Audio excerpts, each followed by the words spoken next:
5:30 p.m. EST, and we are live. What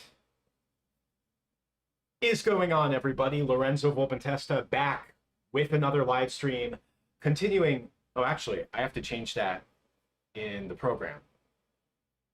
Continuing with another exciting episode of filming for the camping episode, BrickBob Films. Welcome, everyone. This is not a scheduled live stream.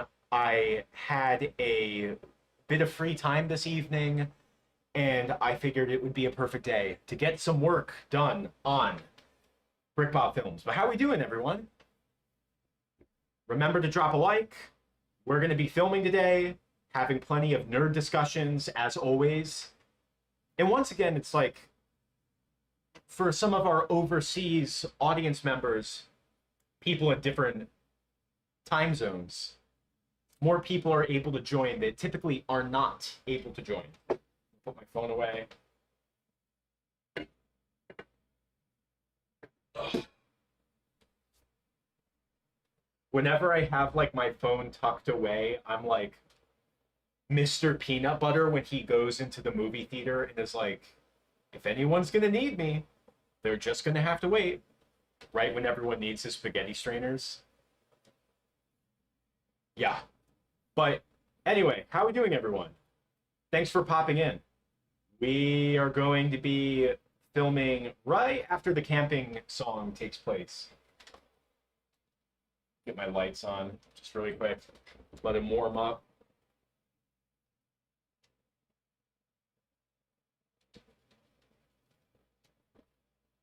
Okay, we are on scene 4. Oh, we don't need the diffuser light. So what happened today was I went for a run today. It was really good, awesome. But coming home, I was like, I get so tired, and I am desperately avoiding the urge to take a siesta. So I figured it would be a perfect time to go film anyway. Mr. Peanut Butter, BoJack Horseman. Okay, so in the grand scheme of the episode, yeah, what's up, everyone? If you're here, remember to drop a like.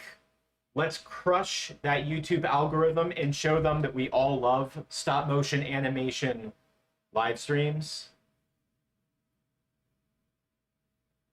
I'm trying to see how far along through we are.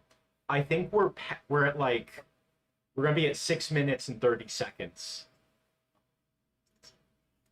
I'm trying to pull it up.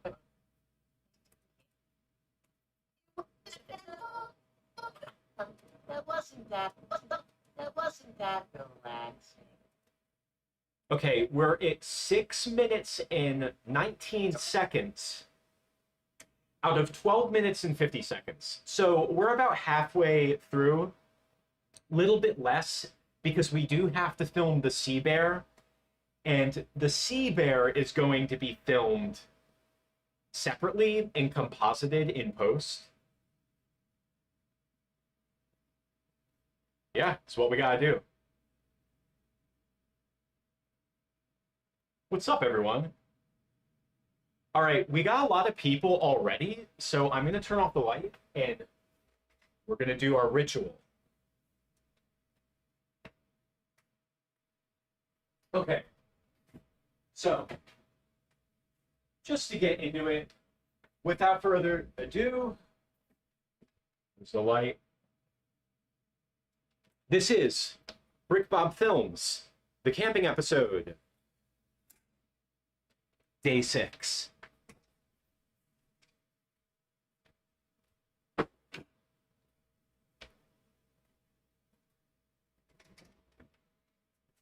Yeah, so yesterday, we're about 20 viewers. Welcome, everyone.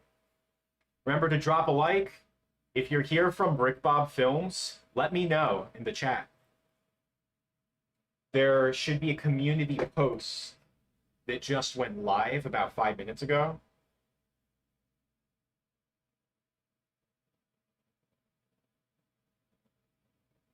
it for a lot of because a lot of you guys here are very creative. It can be difficult to take a day off because when you have your hands free and you're not doing anything, you wanna work on stuff. So I like kept checking my phone and just checking my online networks and stuff, and I was like, you know what? Why don't I just do a stream instead? Yeah, we are halfway there.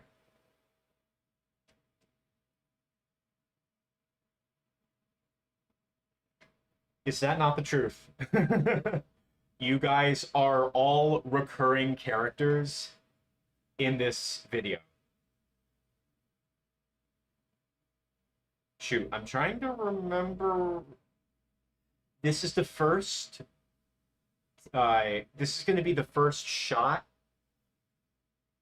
but because I don't have any other frames in the scene, I need to check the file for the previous scene to make sure that the lighting is consistent. Also, I'm going to be doing the stream sitting down because, like I said, I went for a run and my feet are tired. Boom, boom, boom. I still look so bright.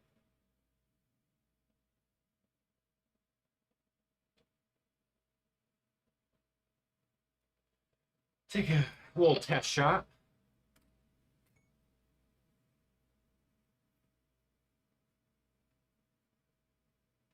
I see. We have to move that.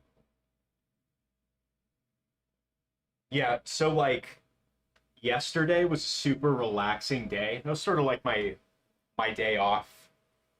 And I like it was so awesome. I ate, I was on the couch, watched Porco Rosso, which I've seen before, but such a good movie, and played Guilty Gear for like hours. And pretty sweet day. Okay, I think this is where we have to be. So the height of the desk, because it's motorized, it's pretty good. I have to reach just a little bit, but the main thing is the backdrop. So right here, if you look, when I start lowering the desk, you can see the thing start to go up. We don't want that.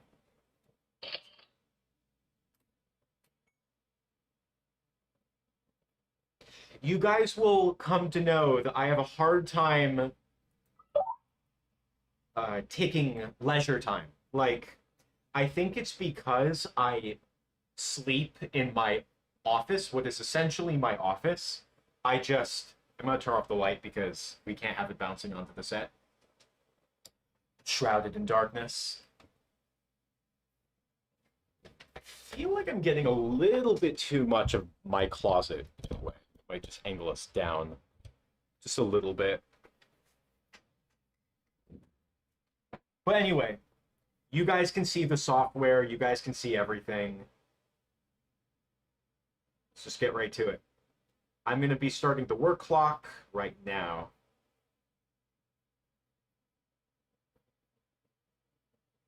Such a quotable show. 6 o'clock. 6 o'clock. 6 o'clock. 6 o'clock. Rockabye Bivalve. It's such a funny episode. How do I make this go down?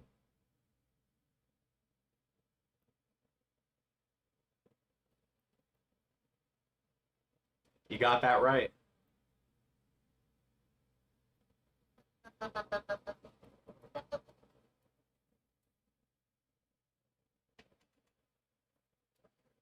All right, let's get to it.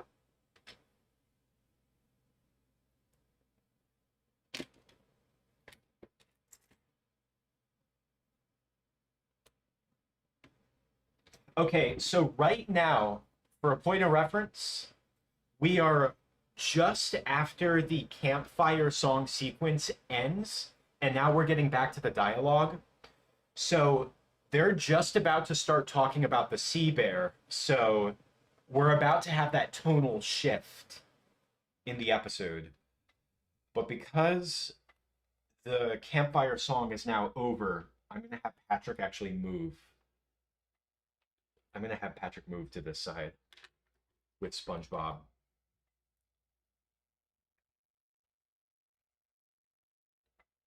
SpongeBob and Patrick being gay parents. Gosh, that episode is so funny. Once again, like it's like I was saying before about SpongeBob, and just like you have one premise with these character archetypes, and you get 10 minutes of amazing comedy out of all of it. Once again, it's like, what if SpongeBob and Patrick became parents? This is what would happen, and the whole episode's just a laugh riot. But yeah, like that's what I was talking about. It's that good episodes of SpongeBob are amazing because you have one premise that's just super good and really ripe for comedic potential. And then if you have like a bad episode of SpongeBob, that's like that's an a bad episode of SpongeBob is an episode where the premise is not very good to begin with, and then the whole episode ends up being like a total drag. Like All That Glitters, that's like a good example of one that's just really not funny. Or Good Neighbors. Are you kidding me? I feel like the purple light is too bright. Gonna take a look at that.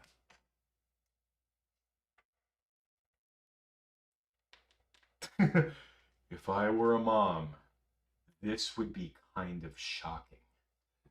Just call me daddy. Here's the thing. I I like the 10, but I think I'm gonna have to move it back a little bit. It's just a little bit too intrusive. See that? That's better.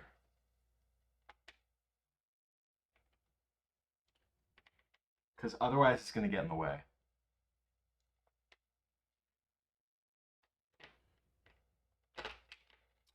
Confounded.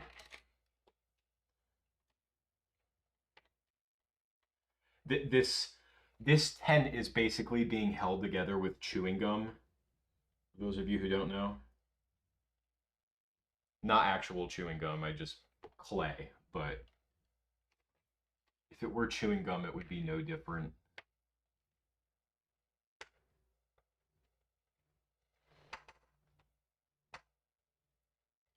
Yo, what's up, everyone? Think we got some new faces here.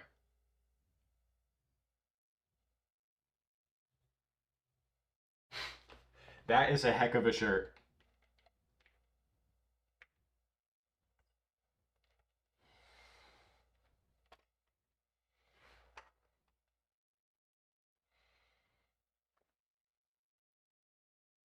Yeah. Oh, and I'm gonna have to. SpongeBob's house is such a weird shape. It doesn't like lock into the Lego boards. So I have to like kind of hold it in place with clay. See how it slides around so easy?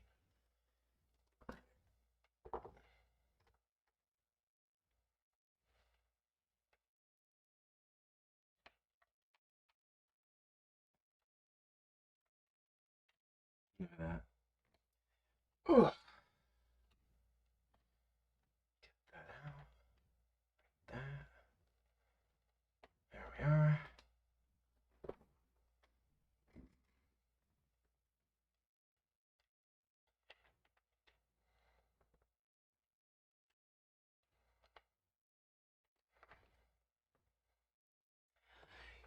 You guys can now see why I was dreading moving the tent.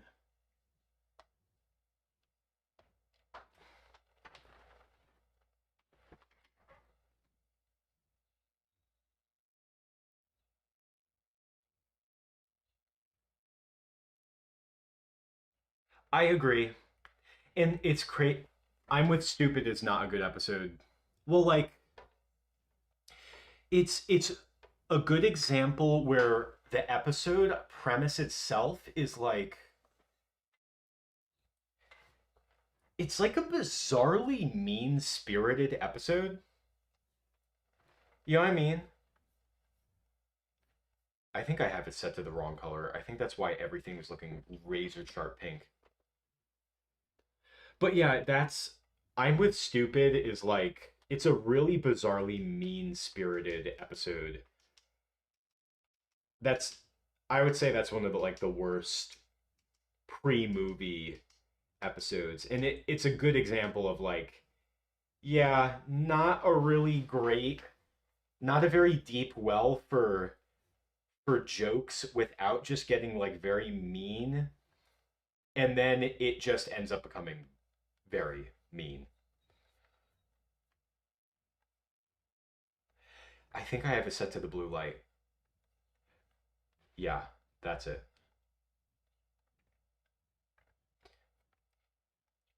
Oh, we got a fan of I'm with Stupid. It's definitely not like the worst SpongeBob episode. Maybe it just doesn't gel with me. Like it's not like terrifying like some of those like SpongeBob Squidward episodes, like Squid's Visit or Are You Happy Now? Like those are horrible episodes. I remember. But it's just not very good. I'm trying to think of like a legit like good joke, like a really funny joke in that episode. Help me out, everyone. What's your favorite joke in I'm with Stupid?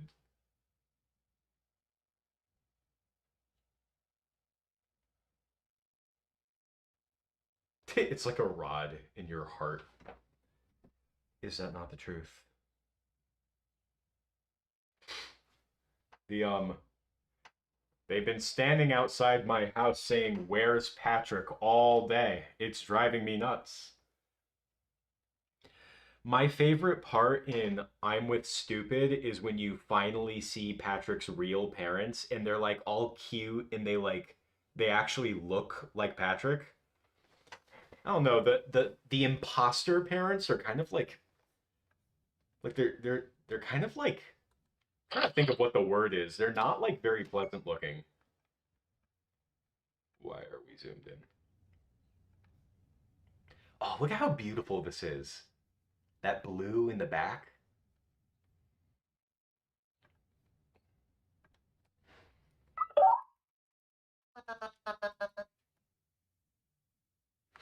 Who are you people?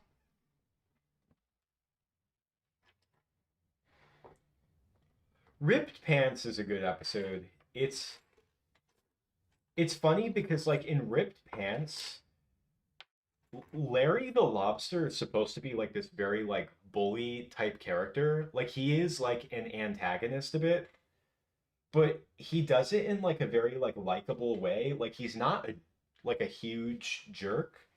He's like kind of nice.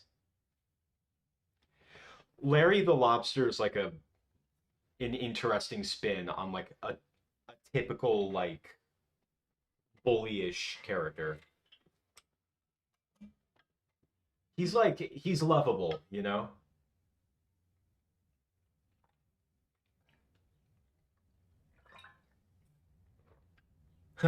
It's a note. Yeah, and turn it around. There's a wait, it's a letter. Oh yeah, and turn it around. There's a note. Yeah. Oh, also I got this from my parents. It's such a weird joke. It's a very weird joke. It's like very dry. Very bizarre. Okay, I think we just have to start taking pictures. We're gonna have SpongeBob and Patrick walk in from the right.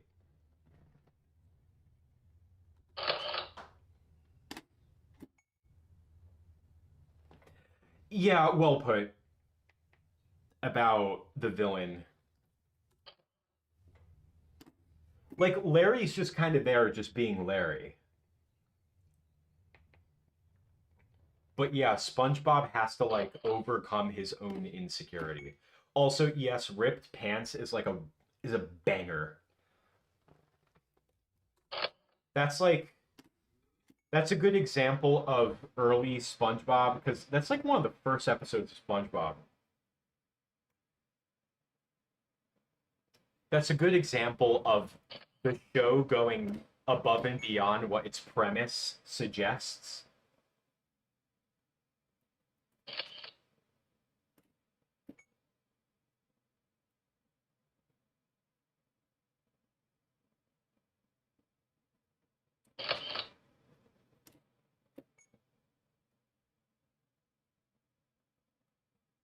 SpongeBob and Patrick are such a brilliant duo because SpongeBob's like already a bit of an idiot, like a little bit, and a lot of the time, especially when compared to more, I guess, what's the word? Intellectual characters like Mr. Krabs and Squidward, who are supposed to be more adult.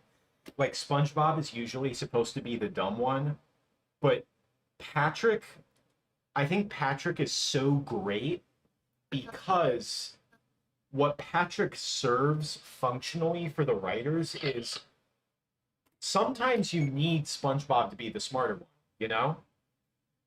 And when you want SpongeBob to be the more intelligent one, you just throw Patrick in there. Like Patrick is so like aggressively dumb that they play off each other really well. It's that like Dumb and Dumber vibe. Like Patrick's always been a bit of a jerk, but in in I'm with Stupid, it just like goes to a whole new level. Yeah, I have no idea what Larry is like in the new episodes.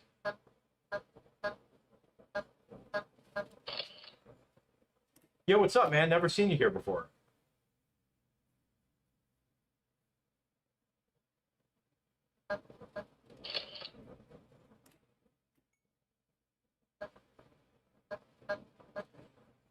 So, when I was a very young kid, how did I get into stop motion? Someone asked. When I was a kid, I really liked puppetry. Like, I thought puppeteering was awesome. But then I, one day I was shown how, what stop motion is, what it looks like, and how it worked. So, like, when I was a kid, I always saw stop motion films and cartoons, but I didn't know how it worked. You know what I mean? Animation was like this abstract superpower thing. Like it didn't feel like that something that I could reach in and touch.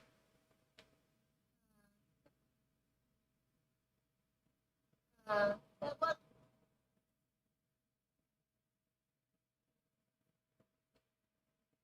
it wasn't that What I related. loved about puppetry was that you could you could get your hand physically inside of a puppet and bring it to life.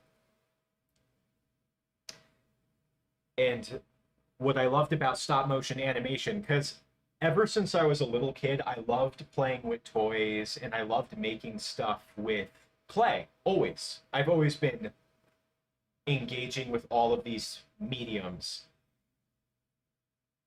And the reason that I loved stop motion or just fell in love with it was because it seemed like this perfect combination of everything that I love: toys, clay, bringing small worlds to life, imagination. It combined all of these things into a mode where I could learn how to do stop motion and I could start making my own worlds and my own cartoons.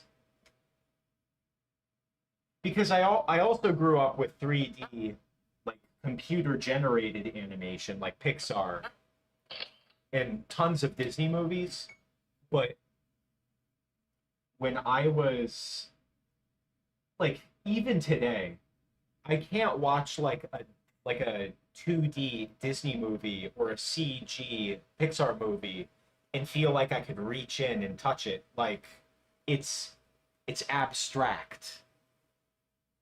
It's not something that you can interact with, that you can like see in person and touch.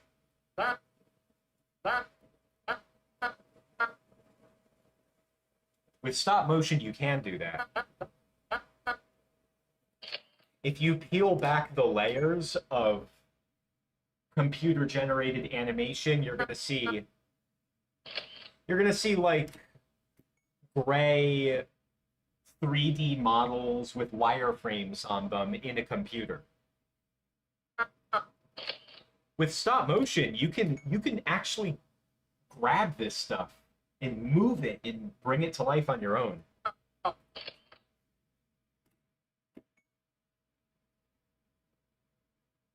Now, now, now, now. No.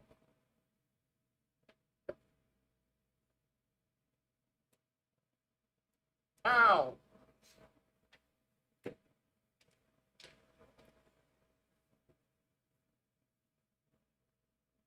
Thank you, man. Well, it's great having you here. No, I'm happy to talk about it anytime. Yeah, I like when I was a kid, I saw the Nightmare Before Christmas before I knew what stop motion was and how it worked, I think. I was very young at the time, so I kind of have trouble remembering.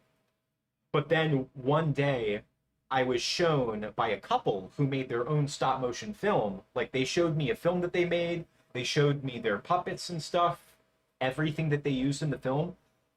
I thought that was amazing. So then they showed me The Nightmare Before Christmas after that. And then I had that context of like, oh wow, this technique that these people are doing in their living room for fun, this is what it can look like with enough time and experience. And that was like the moment where I was like, I got to become an animator. Like I have to.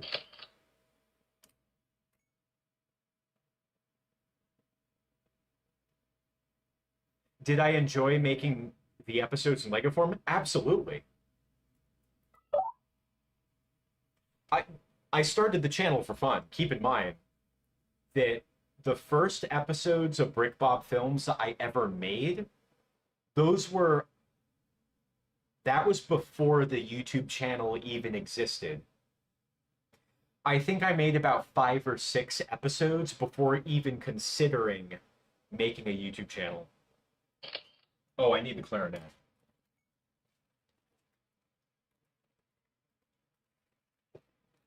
It was only after I uploaded all the episodes to YouTube when I was a little kid that I decided, okay, wait, why don't we make this a show? You know? I'm gonna be looking for a while. 1 second. I have to find the clarinet. It's somewhere in here. There it is.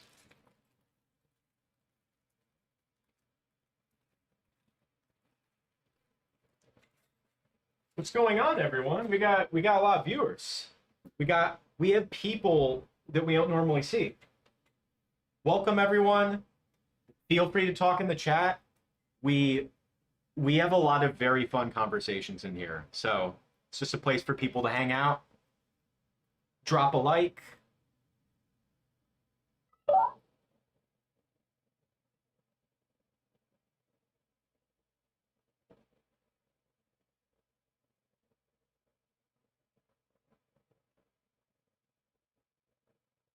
Well, you know what?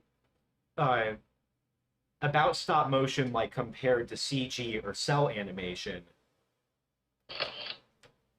what I like what I like about stop motion is that it's the most approachable, I think, of all the forms of animation. Because anyone can do it. Like anyone can move an object and hit a camera shutter.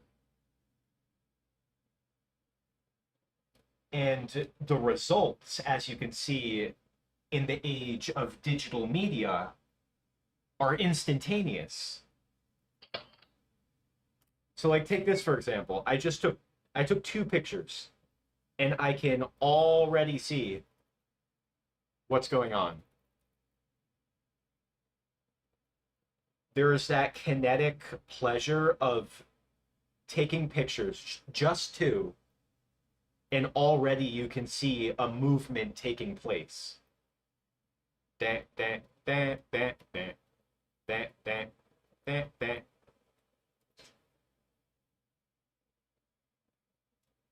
Not to mention the fact that you can do stop motion with literally anything you can get your hands on. If it can be like picked up and put down, you can do animation with it.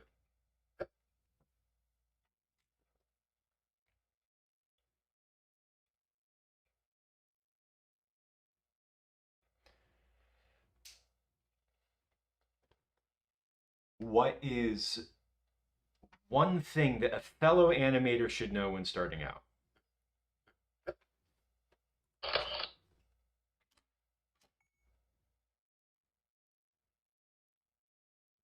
Just make stuff. What I mean by that is like, I don't know what your goals are, like if it's something you want to do as a career or you want to get serious about it. My advice to you would be just make stuff. If you're excited about animating Legos, animate Legos. If you want to animate paper dolls, animate paper dolls. If you want to move household objects or just get in front of a camera and animate your body, like if you have like a little remote for the camera shutter, do that. Do whatever you can to keep you coming back and flexing that creative muscle. This, this, this is Because keep in mind that my animations may look very polished now, but for years, years and years and years and years, they did not look like this. They were very rough. I mean, you guys all know that like in the first couple streams that we did for this series that we're doing now, animating the camping episode, we watched what the original version of this episode looked like when I must have been about 13 years old when I made it, or 12 or something. it. What I always say is that you'll have your whole life to have a better camera, better lights, better equipment, better software. You'll have your whole life to do that. But don't wait until you have all of those things in order to animate. If all you have is like an old beat up laptop and the photo booth camera, you know, the one that's at the top of the screen, if that's all you have, use that. That was how I started. Is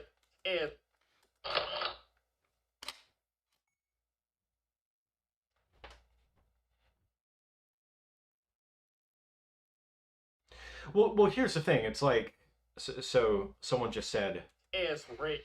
someone said that stop motion's like very complicated and tedious. So like, if you really do want to be an animator, like you're always going to have an enthusiasm for it, but you can't, I don't think you can really test how much you really love to do it without actively doing it rain or shine. Like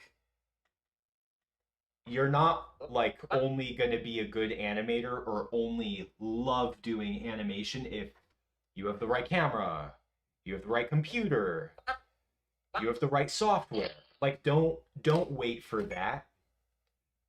Just keep creating. Because me, I did not wait to have like the good computer and the good camera to start doing my thing. I started with an old hand-me-down laptop. Yo, what's up, everyone? Good to see you guys again. Good to have you back. Welcome to the stream. Yeah, we're continuing with camping episode. Relaxing. Relaxing. Oh man. So here's the thing. We don't have a line in this for the clarinet. I have my clarinet in my closet, but I didn't record I didn't record any clarinet playing for this episode. I was thinking maybe I would be able to reuse some of the clips, some of the clarinet audio from Squid Bob Tentacle Pants. But yeah, so there's no there's no clarinet playing in this file.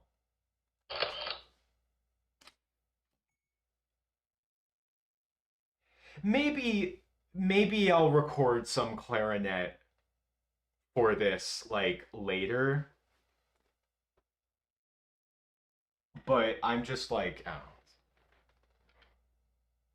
Yeah, I play the clarinet. I have one right in my closet. I'm thinking if I should just reuse the clips from Squid Bob Tentacle Pants, or if I should like get up and record a new clip for like this shot, because this is the only part in the episode where there's clarinet playing. Did I have fun making the campfire song? I Yeah. So in the last stream, we got a donation for me to play the campfire song that I recorded. So if you go over to our previous stream, day 5, you can actually hear the clarinet, not the clarinet, excuse me, the campfire song that I recorded. I might have to redo some lines, but by popular demand, I played it for the whole stream.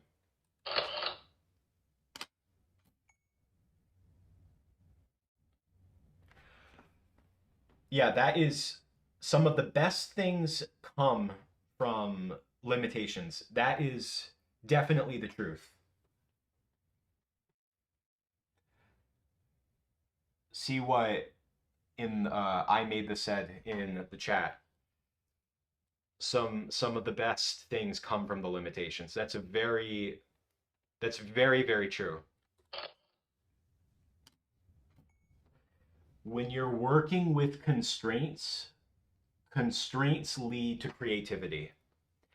And that also kind of ties into like what I was saying before, that if you're thinking of trying stop motion animation or getting into it, I could come up to you and give you the best camera, the best lens, the best computer to film on. I could give you the best tools, but you're only gonna make the most out of those tools if you have the experience and the enthusiasm. So that's like the thing about enthusiasm, is it enthusiasm is like the special little nugget that transcends physical limitations like old hardware or rudimentary software.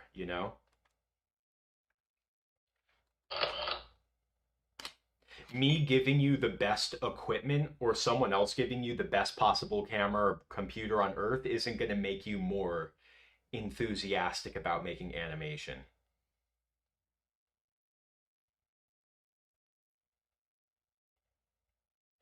I never played the clarinet. It's okay. I still love you.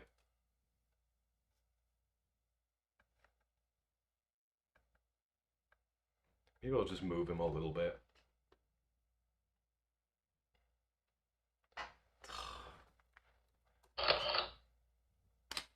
How many? Okay, hold on a second. If I could, I could like pull the clarinet out, but like I mean, we do have filming to do here. I'll tell you what, if we can get 2 channel members, I'll I'll pull out the clarinet. I don't care what tier. I think there's only 2, but if we can get like 2 channel members, I'll pull out the clarinet.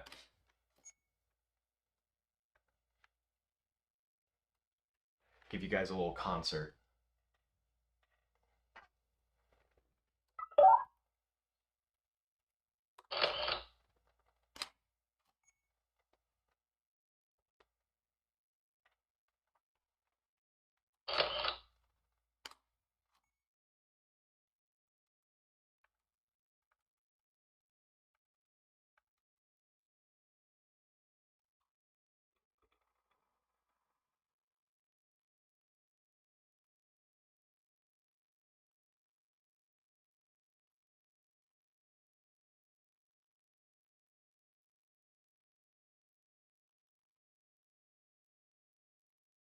It's just a...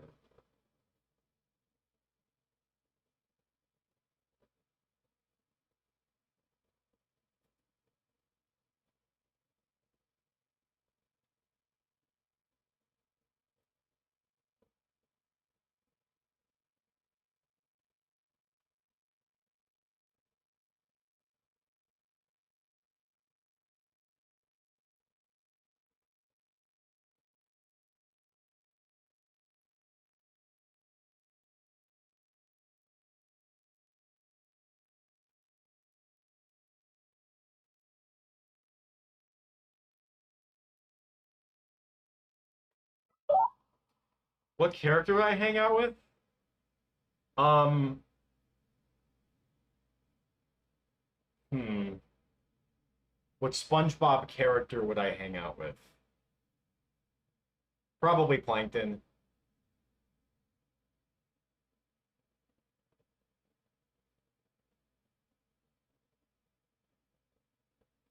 Probably Plankton. Yeah. I love Plankton. He's so great.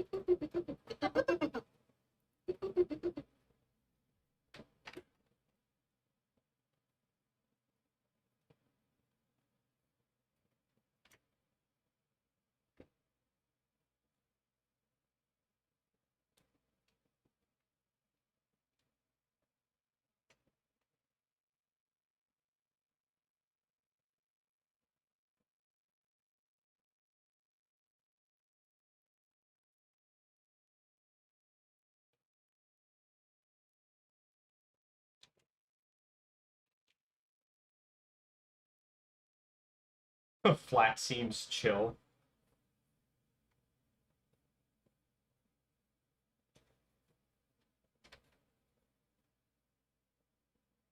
That's such a good episode. Yeah, like classic SpongeBob had like a lot of like random stuff in it that just kind of made you scratch your head and say like, "What?"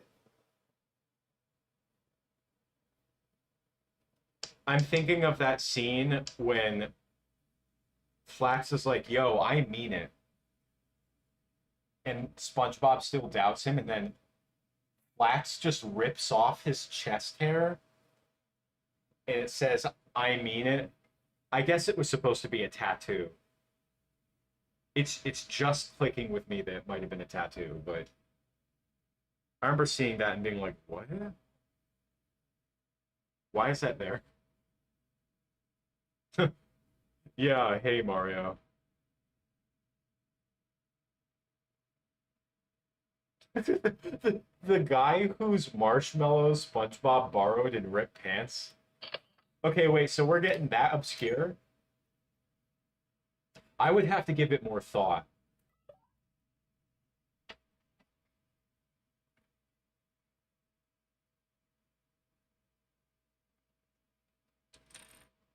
Lord Royal Highness, I like. He seems pretty cool.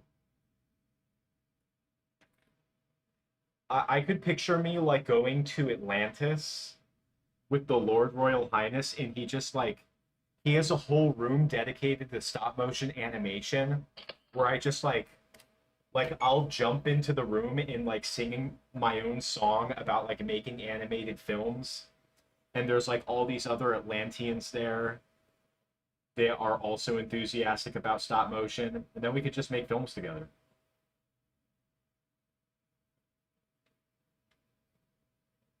But in terms of like the main SpongeBob cast, I feel like Plankton would be the guy I'd chill with.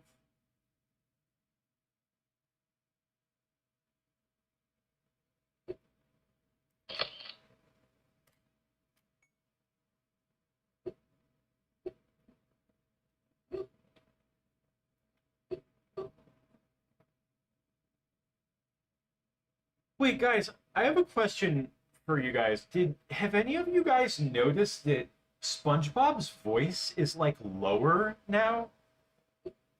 Like I've only seen the movies. Like the only new SpongeBob media I've seen are the movies. But have you guys noticed that like SpongeBob's voice is different? I don't know if like Tom Kenny is like getting just older. He'll probably have to retire at some point. Sure, he has the money for it.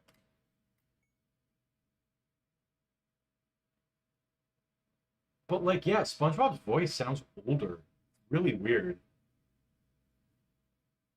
I feel like Tom Kenny just has to be getting older.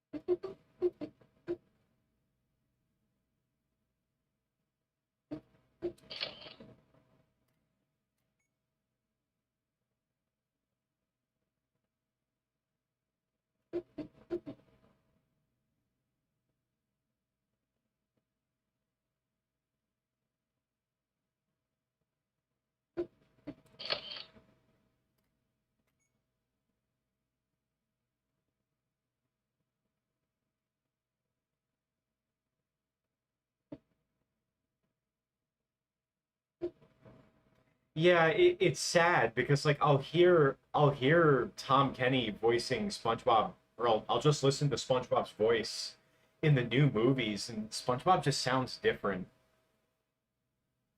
I'm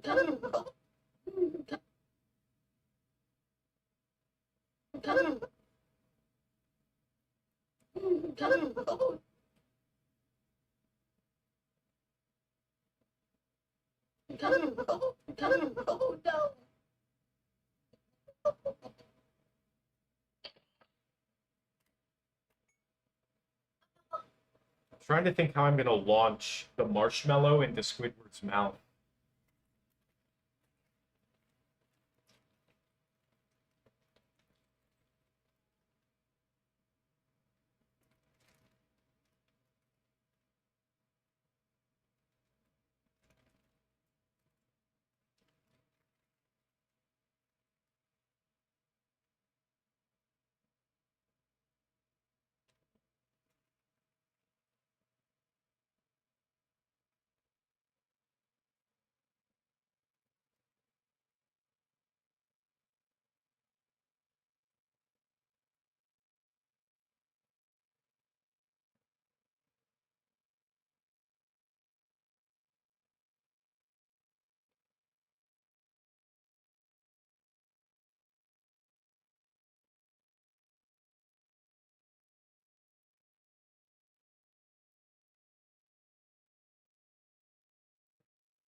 Bro, it's too dark.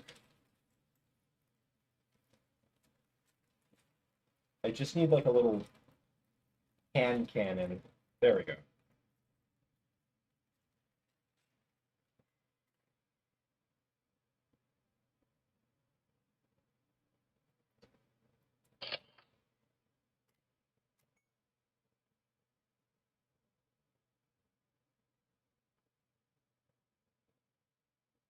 Hey, what's up, man? Thanks for stopping in.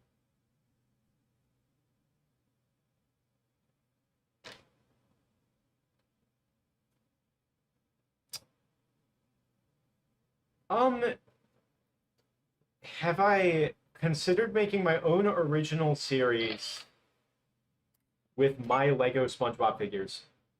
No.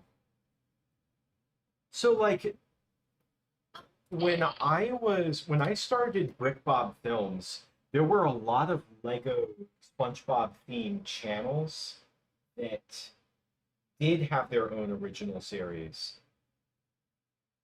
But I think what made my channel different was the fact that I was recreating other episodes. You know what I mean?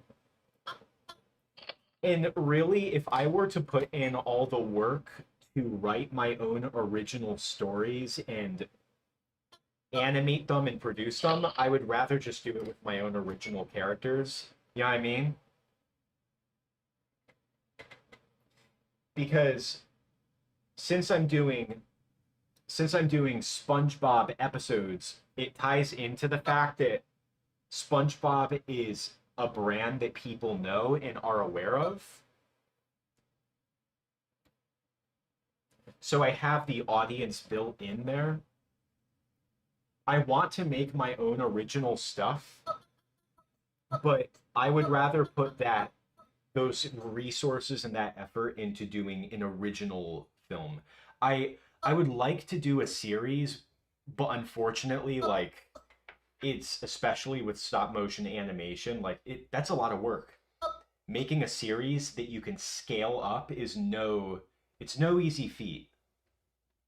Not saying it's not possible, but I think that I still need to practice. Like I want to practice more making original one and done films. Jeez, I have no control over my index finger right now. I'm like trying to get Patrick and my fingers like this.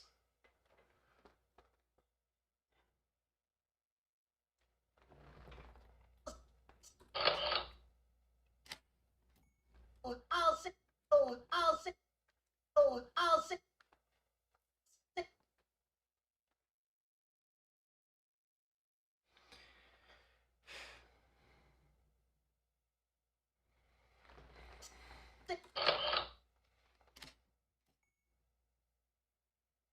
Oh, I'll sit. Oh, I'll sit. Save you, Squid. I'll save you, Squid. Am I ready for the Sonic movie 4? Okay, so I have a funny relationship with the Sonic movies. I saw the first one in the theaters. I think I saw it like February of 2020, like right before the pandemic happened. That movie came out in the nickety split of time. So I I like really I'm like not gonna lie, I'm like sort of like a Sonic the Hedgehog hater. I just like enjoy hating on him. Like not gonna lie. I just think he's like a really shameless like ripoff of Mario. And he has like a very bizarre like fan base. But I get that people like it to each their own. But I remember seeing I remember seeing the first Sonic movie and thinking it was pretty good. Granted, there weren't a lot of video game movies coming out at that time. Nowadays, like video game movies are becoming like really big. And I did not see Sonic the Hedgehog 2. I didn't see that movie. But then when Christian Bell, can you remind me who Christian Bell is? Wait, Christian Bell. That name is very familiar, but I can't put my finger on who else Christian Bell voiced right now. But here's the thing. So I didn't see the Sonic movie 2, but my my girlfriend really likes Sonic. So when the Sonic movie 3 came out, the one with Shadow the Hedgehog, I saw it with her, and I gotta say, it was pretty good. I think especially after seeing the Mario movies, because I was a Mario kid growing up, but like you watch the Mario movies, those had very pretty animation, don't get me wrong, but those movies feel like products. The Sonic movies, even though they definitely are extensions of the Sonic property, they definitely feel like they're made with a lot more love and care than the Mario movies. Like the Mario movies, especially the Mario Galaxy movie, those are basically theme park rides. Like let's be honest. The Mario Galaxy movie was like the most like theme park ride movie I've ever seen. I did not even see the Sonic the Hedgehog 2 movie, but from what I've seen from at least Sonic the Hedgehog 3 because it's fresh on my mind, those movies have way more care and love put into them. Ah, okay. Christian Bell voiced Anna in Frozen. Okay, I I thought I was mistaken. Squidward! You, Squidward! I'll save you, Squidward!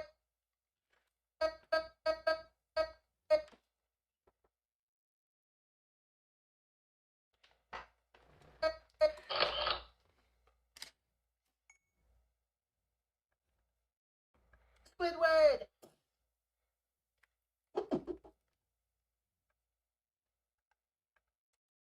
Squidward! My water. Oh.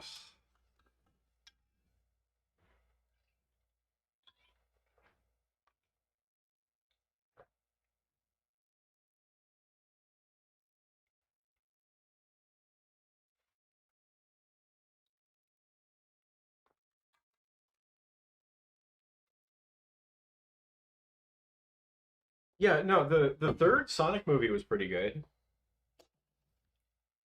Keanu Reeves, like that's the thing nowadays. You get all these annoying A-list celebrities that you see in the same thing over and over and over. Like seeing like Keanu Reeves got cast as Shadow, and I'm like, oh God. Granted, I like Keanu Reeves in everything I've seen him in. Like, don't get me wrong, but you know the guy isn't. I don't think he's known for being a voice actor, but Keanu Reeves did a good job. Like, I did enjoy him as Shadow.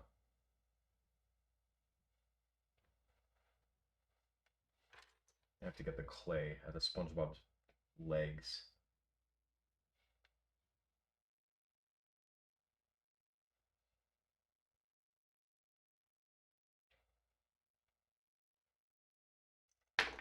Oops.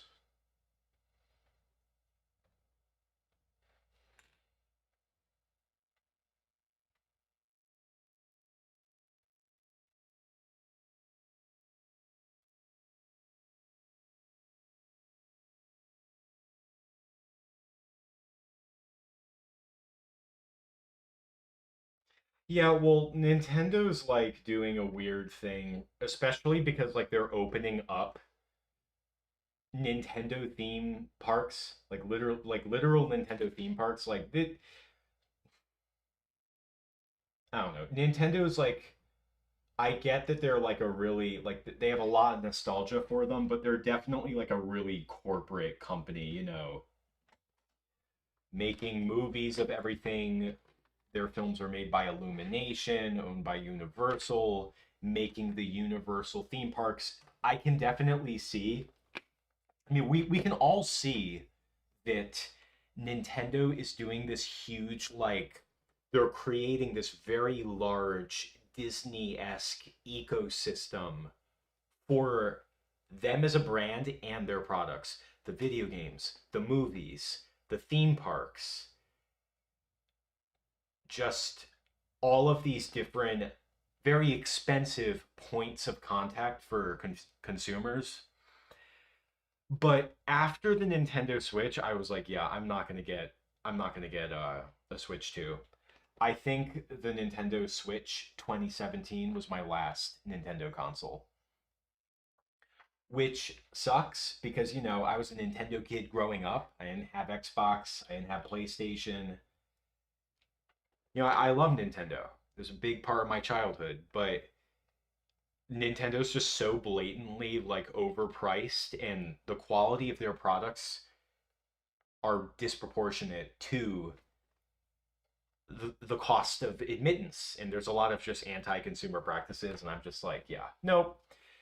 I'm glad that there are more generations of people that can enjoy Nintendo, but I'm personally done. I'm chilling with my PC. You know what I mean?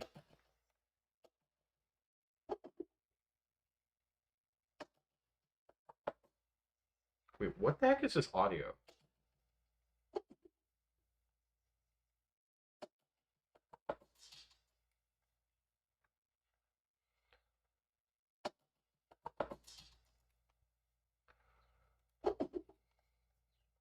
Save you, Squidward.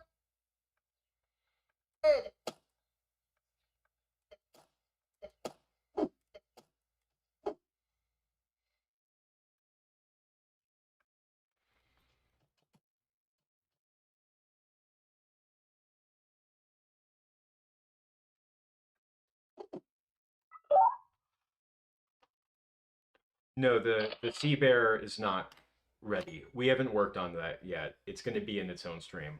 Also, please do not spam.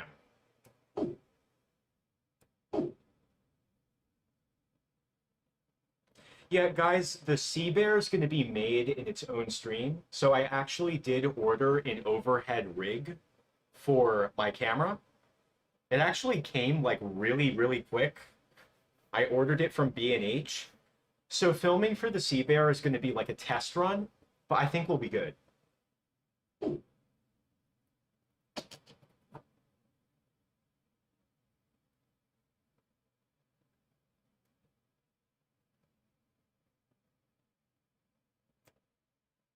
I'm wondering how I'll film this, like if I'll do it in post or because I have to get this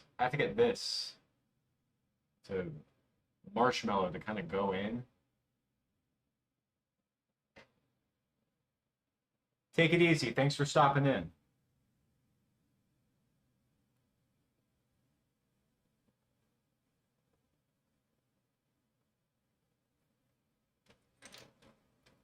Maybe I'll do this in post.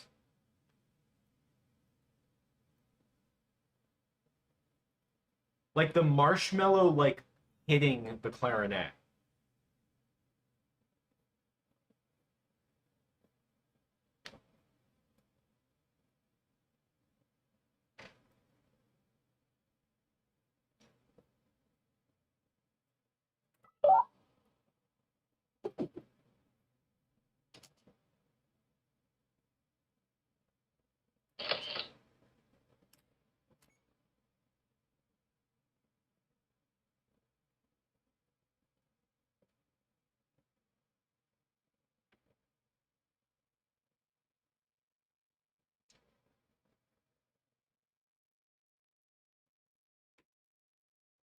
I think I'll have to do a little bit of post production here.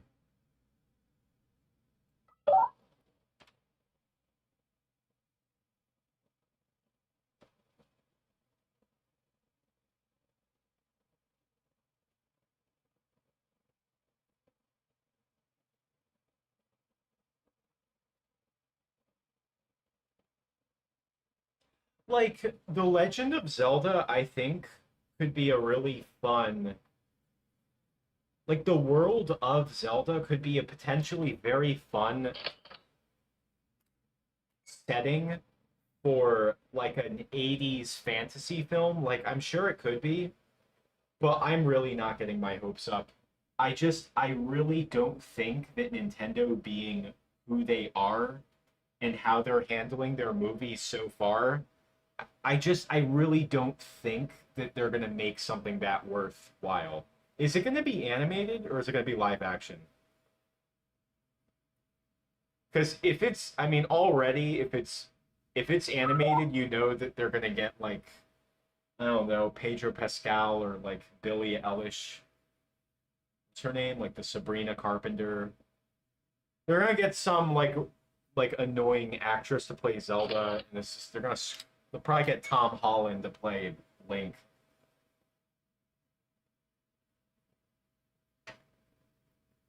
Okay, here's what I'm gonna do. I think I'm gonna this stick that you're seeing here. I'm gonna edit out in post.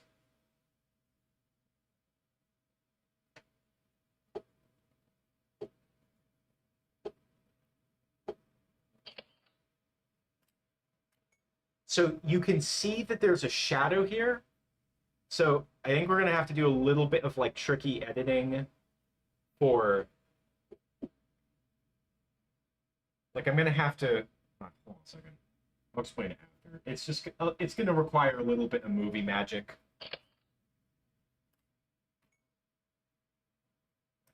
That's the worst part about doing stuff like editing out rigs is the interference in lighting because lighting interference is just it can be subtle or like extremely obvious, but it's there. You see that?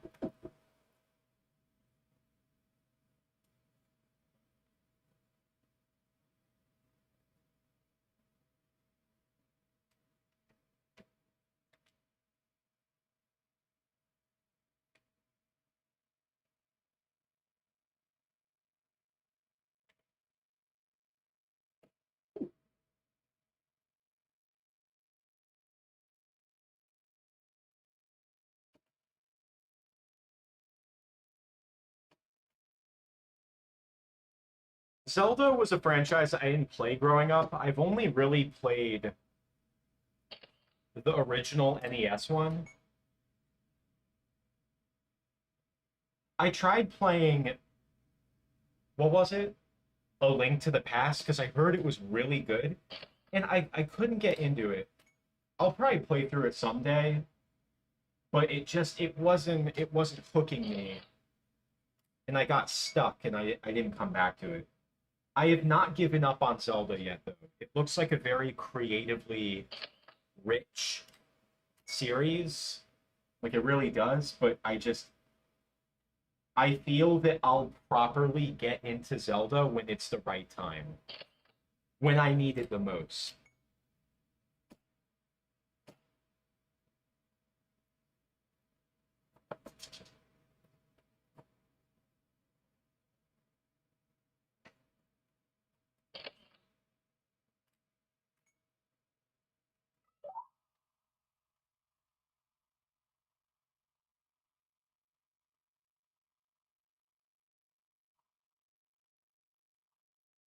There was this YouTube video that got recommended to me about like documenting the the popularity and the decline of He-Man because He-Man is just something I was never exposed to growing up.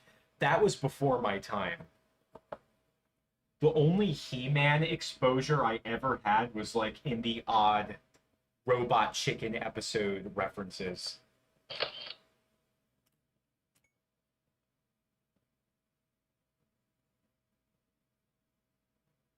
But yeah, there was a YouTube video documenting like the rise in popularity in the fall of He-Man, and I tried watching it, and it was just a complete like AI generated slop fest. AI generated script, AI generated voice, just it's just oh my gosh. Look, use AI tools constructively, but like nowadays it's gotten to the point like on YouTube where like if I see a faceless video, I have to like do a lot of like mental like searching. Like I have to immediately check the whole channel. I have to like scan the channel for red flags like, oh, is this just does this guy just use AI for everything or there's like all types of things I look out for, like the footage used, the editing style, the voice, the script, how long the channel has existed, how often they're putting out videos. Like, dude, you'll find videos that are like 45 minutes long and the guy's like uploading them like once a week. Like, come on.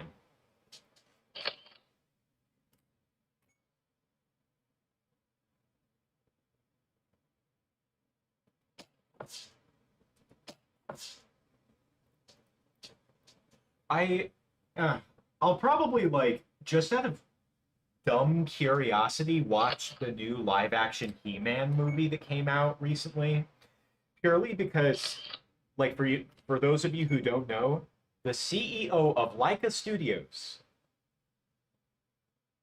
the Leica Studios, the stop motion place, Coraline, Box Trolls, Fubo, the CEO of Leica Studios directed it, and everyone's like kind of waiting to see how things play out. Like if the CEO is going to pivot to live action instead. Squid.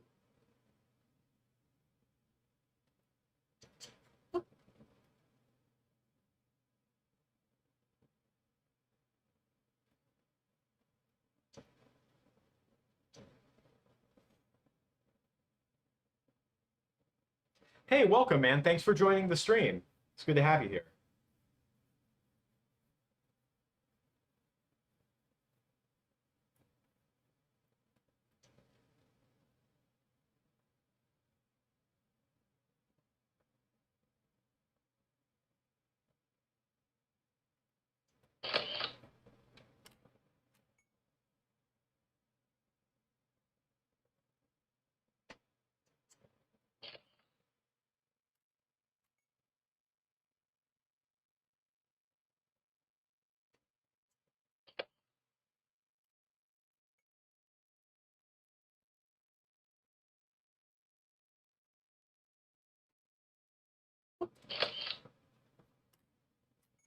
Yeah, like the He-Man movie is like one of those things where it's like I'm open to seeing it, but I it's like you can't for me, I just can't justify going to the theaters to see it.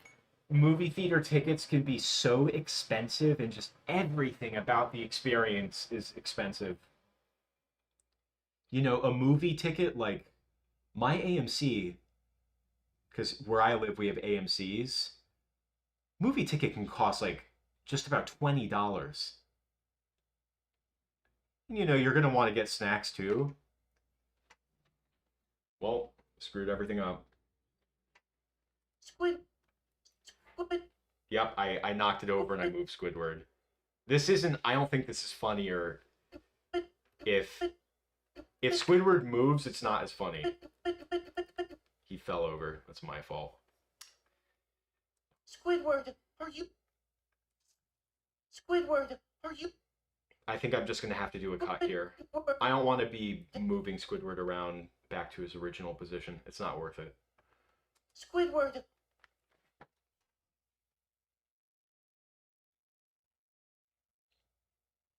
Yo, yeah, wait. Let's get Lorenzo to 100 million subscribers. I become the like. It's gonna be what Mr. Beast versus Lorenzo Volpentesta. Nah, it's never gonna happen. But no, like guys, we hit 16,000 subscribers recently. Thank you guys so much.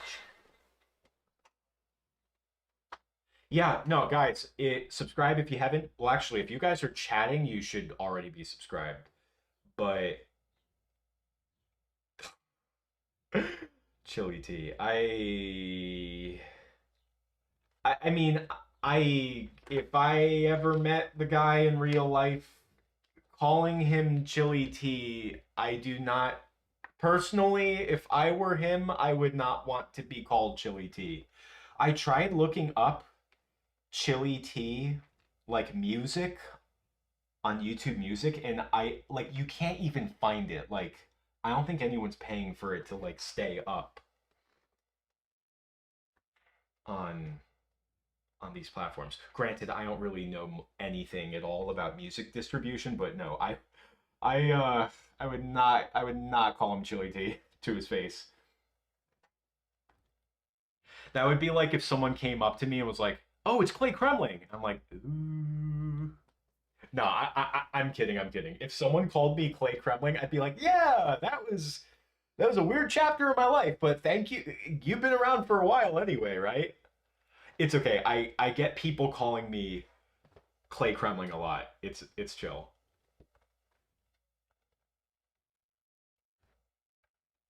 Squidward.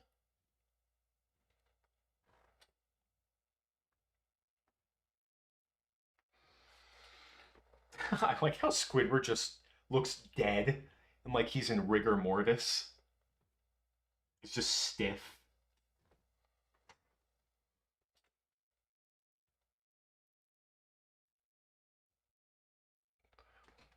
He's just his legs are in the air. His clarinet is sticking out of his mouth.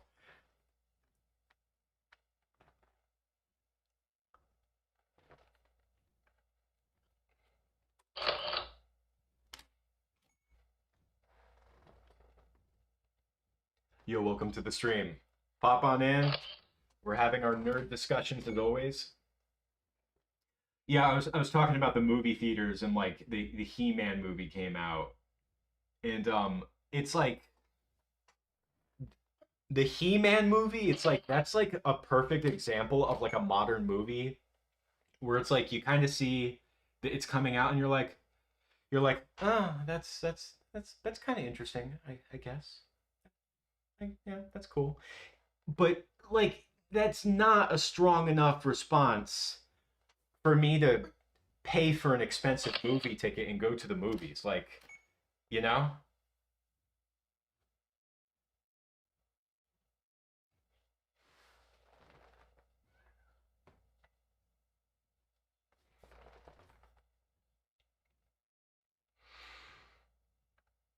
Oops. Hold on a second.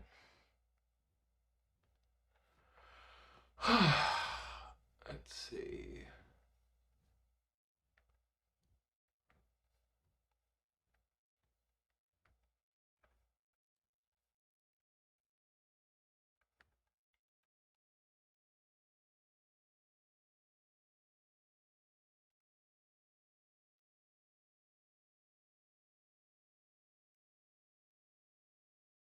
I made this. Yeah, I'm looking at your channel and yeah, you got some pretty cool looking stuff. I'm gonna have to give you a proper look later, but I'm seeing some He-Man stuff.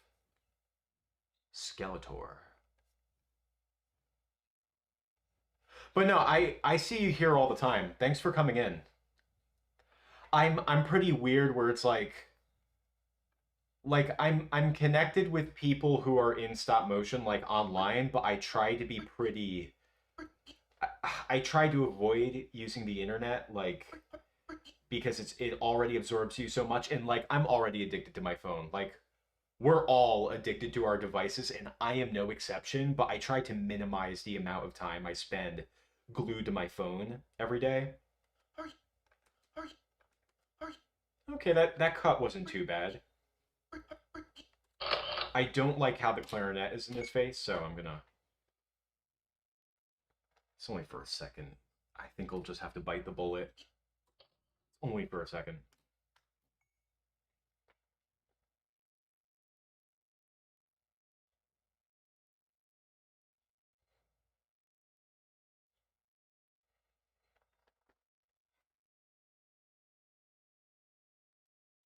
You, you, you.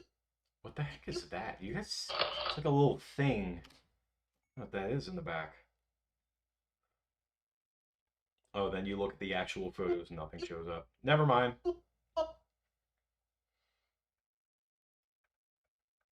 Are you all right? Yeah, I saw like I'm trying to think. I saw the Michael Jackson movie when it came home because that was another thing where I was like, oh, it looks like it'd be interesting, but I don't know if I want to see it in the theaters. And oh my god, I am so glad I did not pay $20 to see that. Are you all? Are you all right?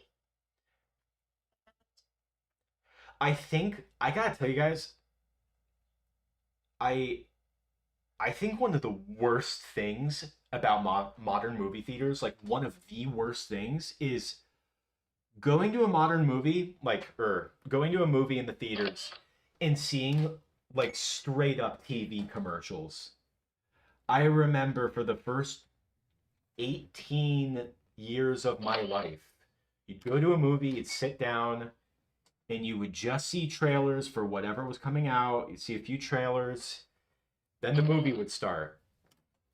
Now it's like you see like maybe like 3 to 5 trailers, and then you just get straight up TV commercials. I'm like, what on earth is this? Like what?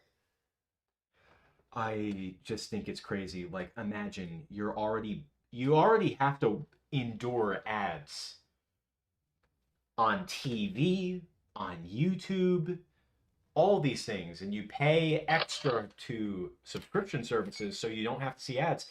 Then you go to a movie theater and you see ads. It's like, what are you doing, dude? Like, where are you guys? What's going on?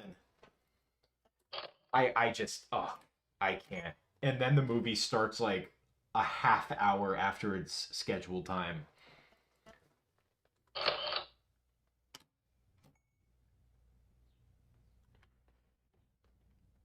Of course, man. You look like you do good stuff. I gotta look at your stuff more thoroughly, though. No, we have some pretty creative people popping into these streams.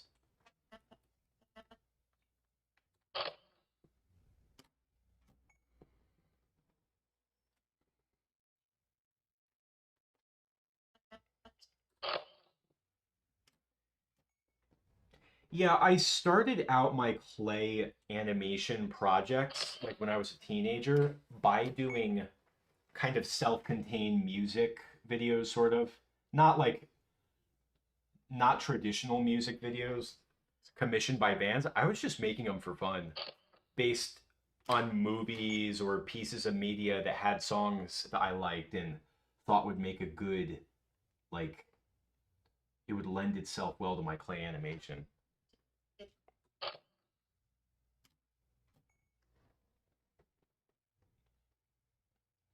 Yeah, I've done stop motion music videos, but I haven't I'm not like plugged into like the music scene very much. But I'm like open to music videos because I think it could be a genuinely really fun thing potentially.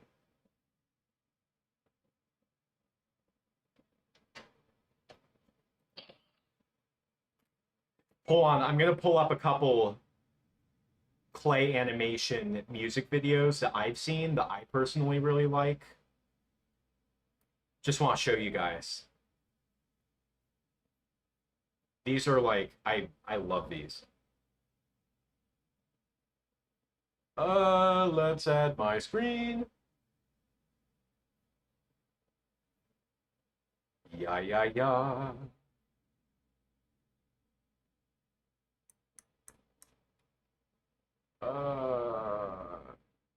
All right, jump scare, everybody. YouTube, jump scare.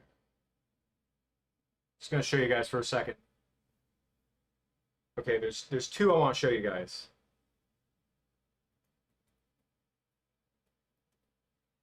This this music video by Green Jelly, Three Little Pigs. This one this one's great, and it's like rough. Like it's messy, it's rough, it's goofy, it's like janky, but it's great. This is a great one. Then of course you have the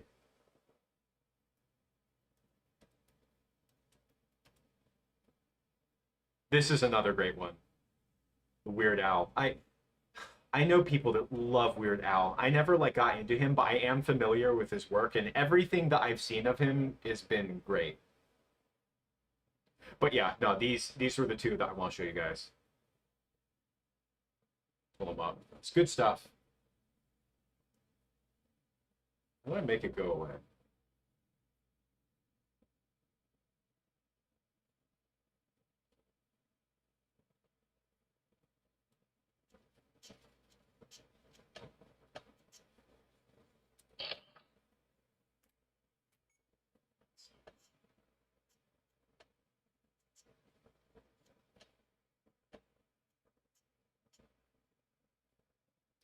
Which one?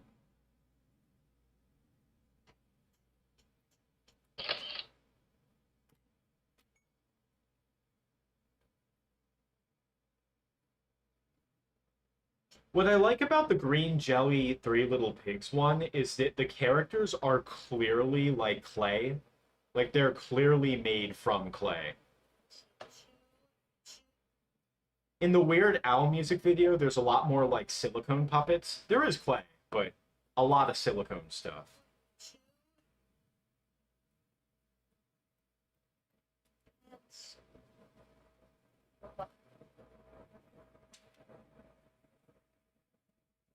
Looks like Squidward's just dead.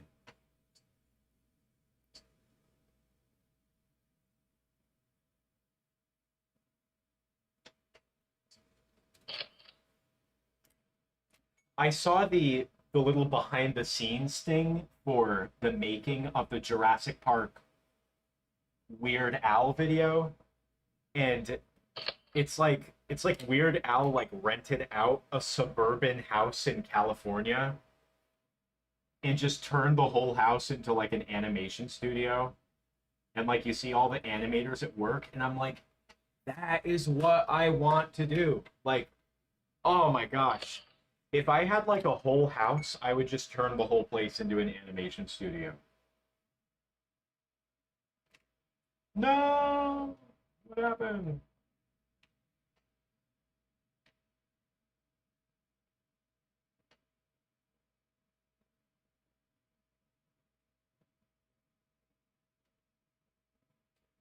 The green jelly music video is also very ingenious because it's very effective at reusing animation for like the, I'm not a music guy, but like for the repeating phrases, like it's good about reusing animation to kind of pad out the runtime while balancing it with like fresh new shots and scenes and settings.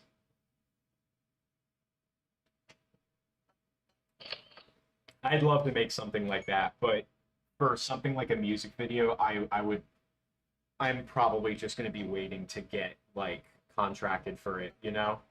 It's not like the only way I would do something like that on my own again is if I wrote and produced my own original song and then wanted to send it to animation, but I'm not writing and producing music, you know?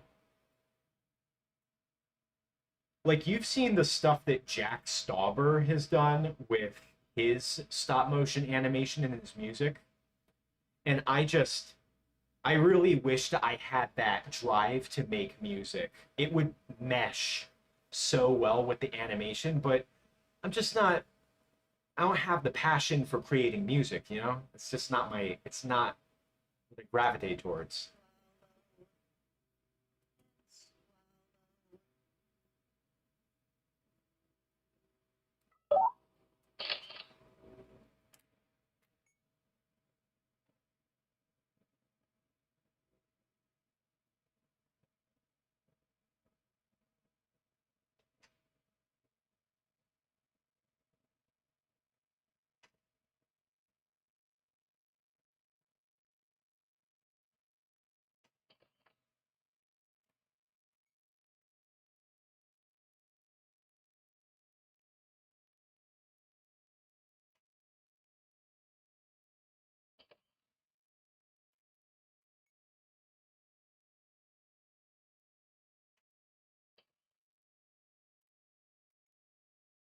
Oh, the midlife crustacean, the controversial banned episode that no child should ever see.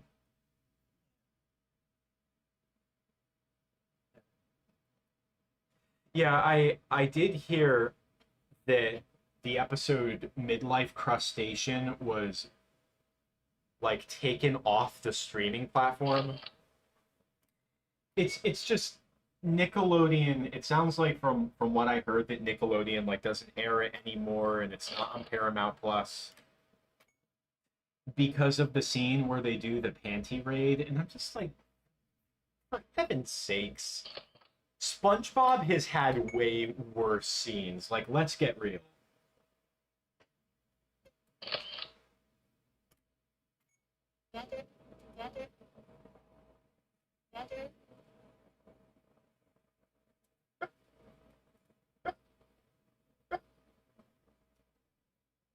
I think that Midlife Crustacean is a fine episode. I don't feel very strongly about it.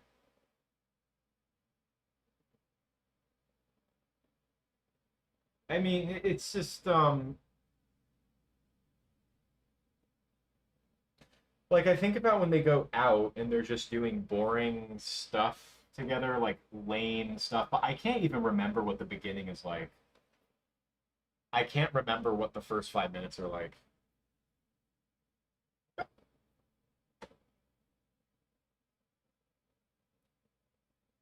Yeah, like it is very weird just seeing how like babyfied a lot of cartoons have become. So I grew up with a lot of like 90s cartoon, well, mainly Disney movies that we had on like VHS, but also some 90s cartoons.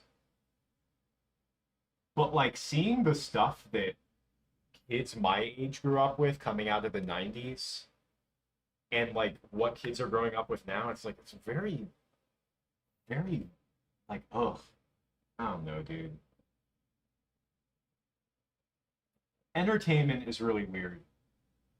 So what I like about BrickBob films, especially for episodes like Squid Bob Tentacle Pants, is I like that I can put some of that like grisliness, like that. Oh, what WTF? Like, I can't believe I just said WTF. Going to great lengths to not swear, but just like the scene in One Crab's Trash where like Mr. Krabs like breaks a zombie's neck and then throws a sword across the sky and like it goes into the other zombie's mouth. It's pretty grisly. And then there's Squid Bob Tentacle Pants where I was essentially just trying to scare the shit out of people. Like I want kids, like kids need to get scared. Like I want to do that. I remember things that I watched growing up scared me, and you remember that stuff. I turned out just fine.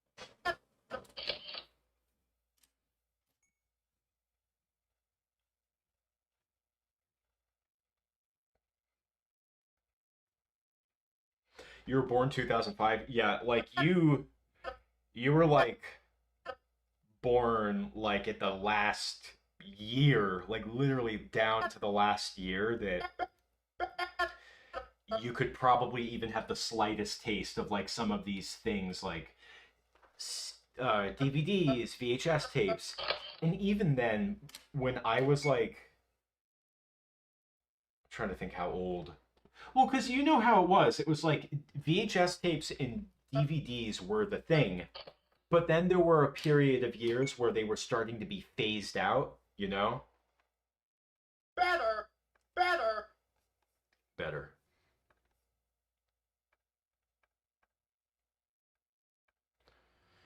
better. Better. Yeah, I was born in 2001 as well.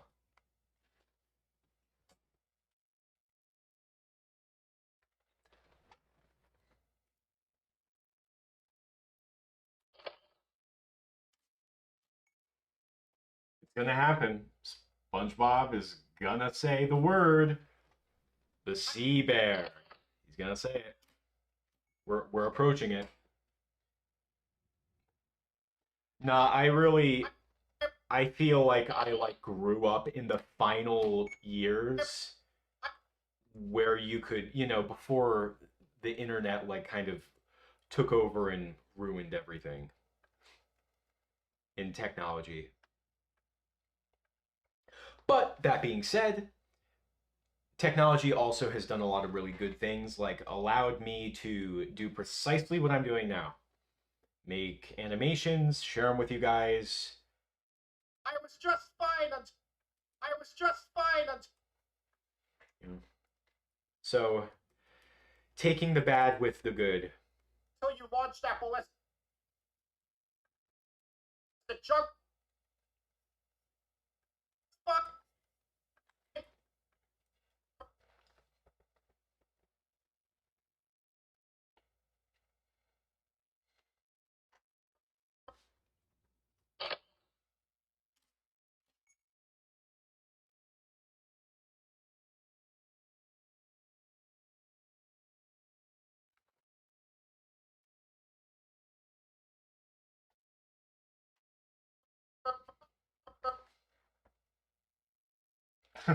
Yeah, you hear the audio from my program.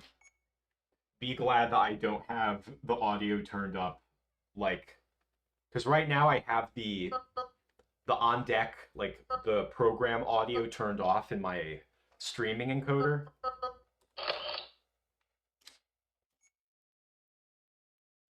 Junk food. Junk food.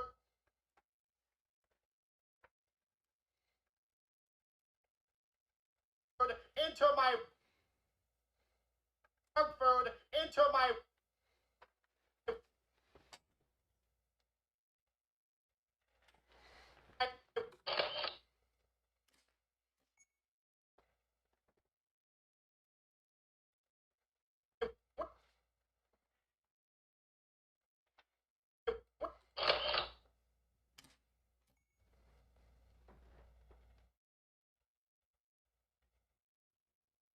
Might be going a little too crazy, but let's see how this looks.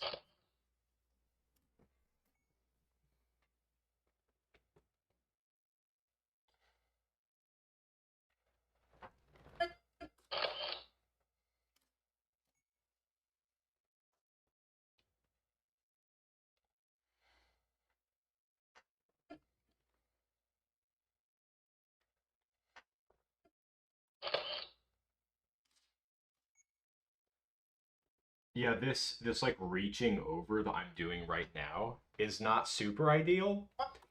I remember when I was when I was working on the Clay Fighter project, I spent, I'm trying to think how many weeks I spent in that basement. Oh, I spent several weeks in a basement just doing this non non-stop. Oh, it was great. Those were the days 2 years ago. My windpipe. Did you just see that? How crazy that looks? Into my windpipe. I like this purple light that we have on SpongeBob. Hello?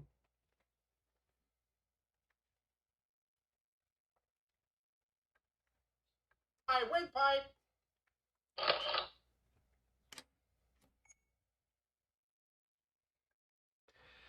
Huh. I traveling with a DVD player on a big trip. So I never had like a little portable TV or like a small dedicated DVD player. But what we did have were for long road trips, I had my DS Lite and yo, Hexatunes, thank you so much for the donation. Shout out to Hexatunes. Glad to have you here. It was like, yeah, it was Nintendo DS Lite, and we had like this really cool little Windows Vista mini computer. It didn't have a DVD drive, but it we were able to download the movies we bought on Amazon Demand. On demand. That was what we called it back then, before it was streaming. But yeah, we would buy them on demand and download all the movies that we wanted, and the games that I would play on the computer were like the same ones that I reviewed for Clay Kremling. Hexatunes, shout out.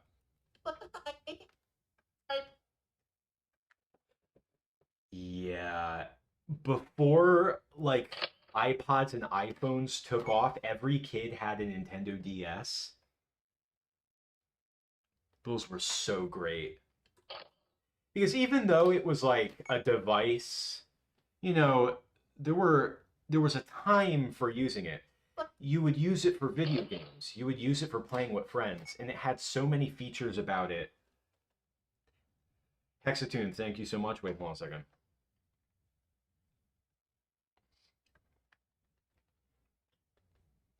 Send in a heart.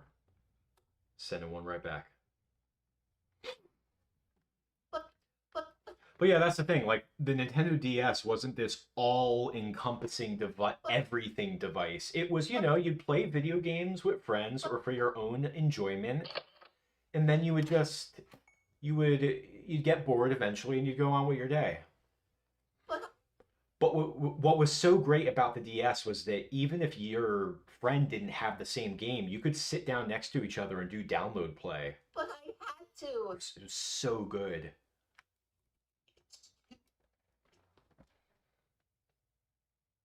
We've barely done any videography for this episode. I think I used like 2 videography shots. Wow, look at that shine on SpongeBob. One sec. Whew. I kind of like this like, dang, look at that. It's crazy. I like that. I just want to minimize it a little bit.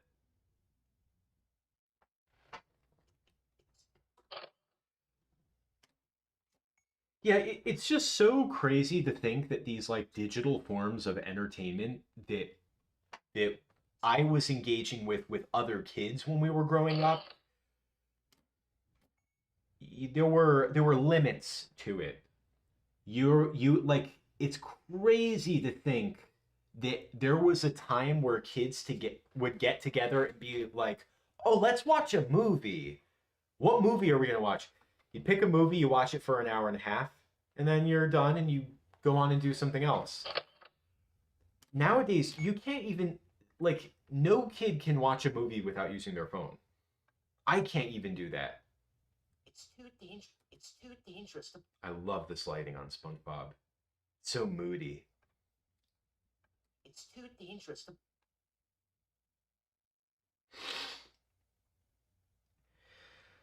Would I divide it into 2 parts? I think I would.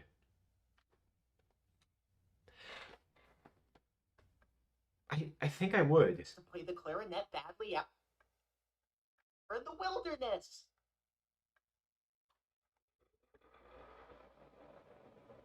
It's too dangerous to play the clarinet badly out here in the wilderness.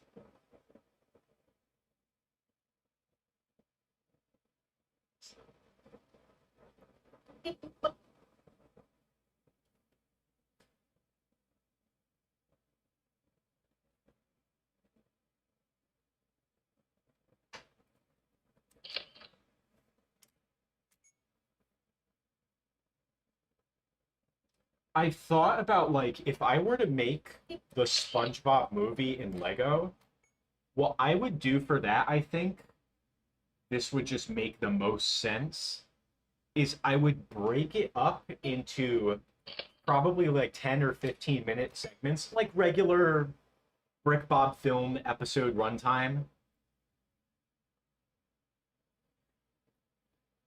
I would break it up into parts, release them, and then once I have the whole movie's runtime complete and out, I would do like an edit where I would edit them all together and then release it as one movie.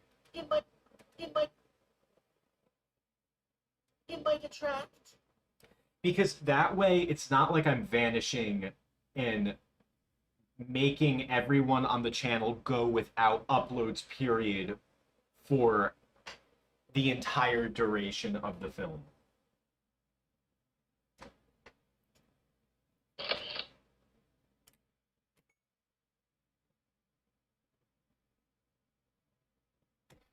Oh my god.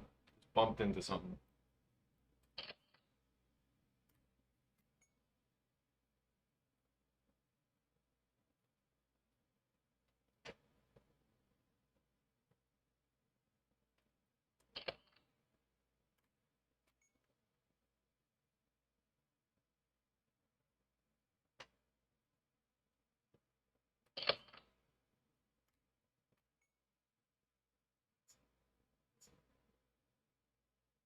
It might attract. I like him like turning to look.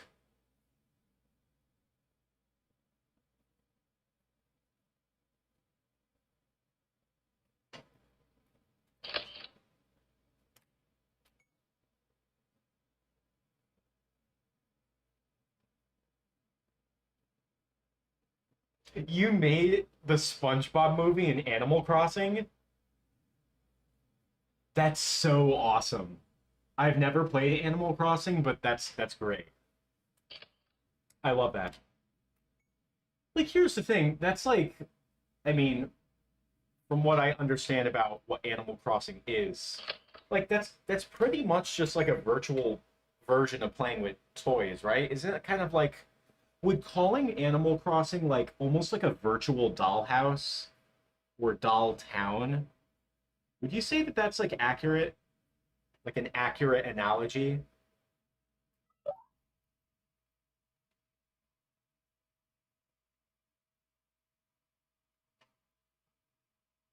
You guys are so sweet. Shout out to Hexatoons.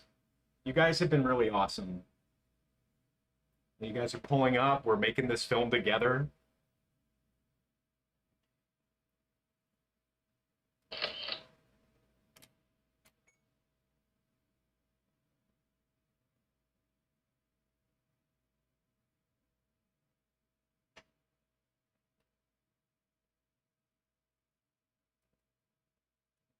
I want it to be more abrupt. Maybe I'll do that.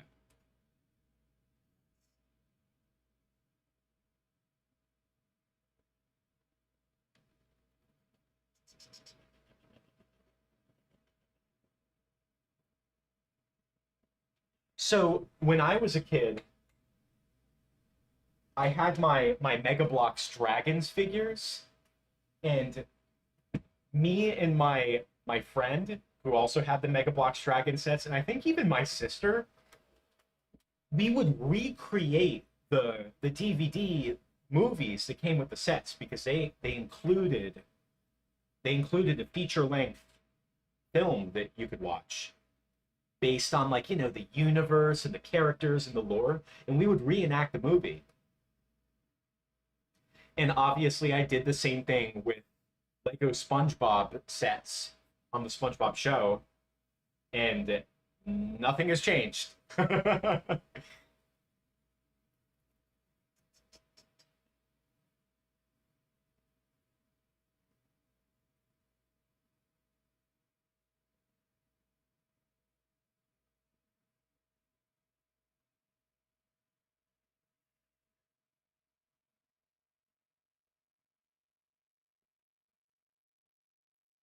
That's awesome.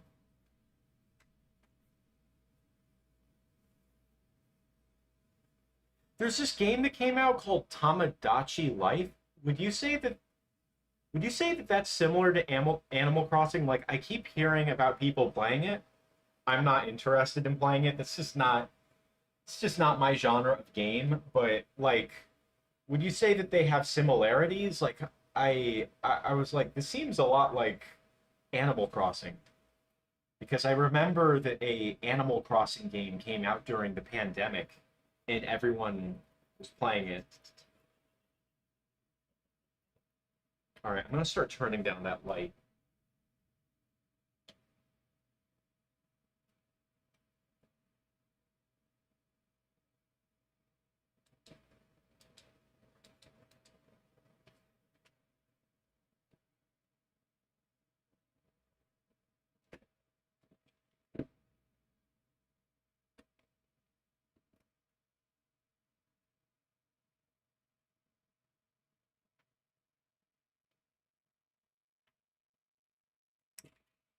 This is like this is intense. Maybe I'll make it a Dutch angle.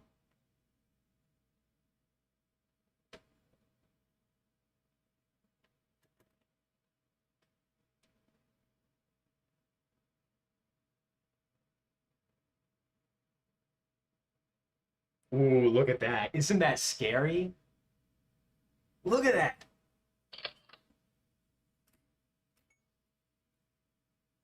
Look at how intense that is.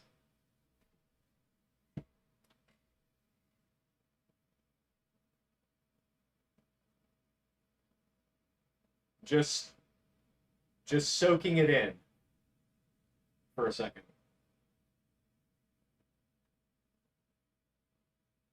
Oh, feels good having my feet up. Look at that. Never fails to enthuse me.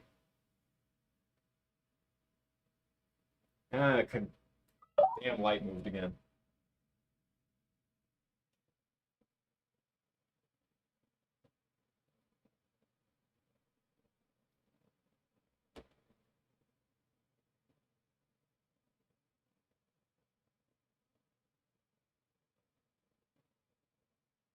Yeah, well, I was thinking maybe I would just do a digital zoom on SpongeBob's face. Maybe I'll still do that, but I want to have that shift visually start to take place.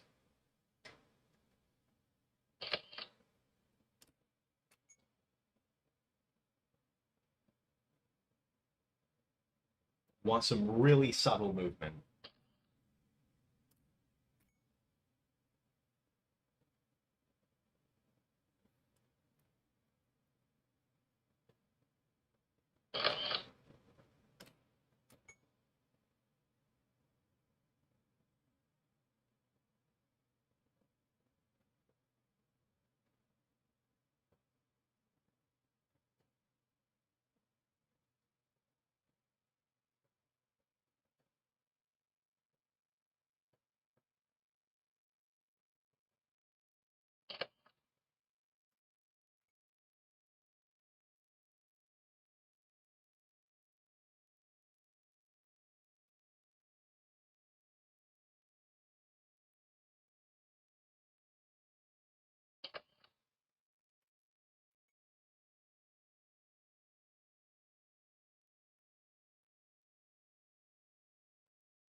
Oh, this is gonna be good.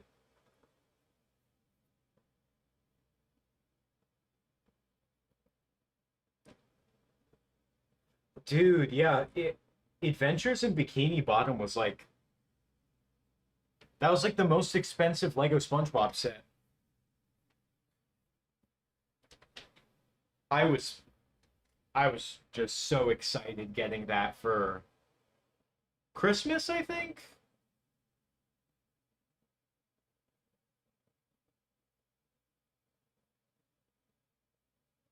Yeah, so Sea Bear is going to be filmed like Mr. Magic, I think. I think he's going to be composited in because you have to keep in mind that if I were to film the Sea Bear on set physically with the characters, hold on a second, I just need to set up.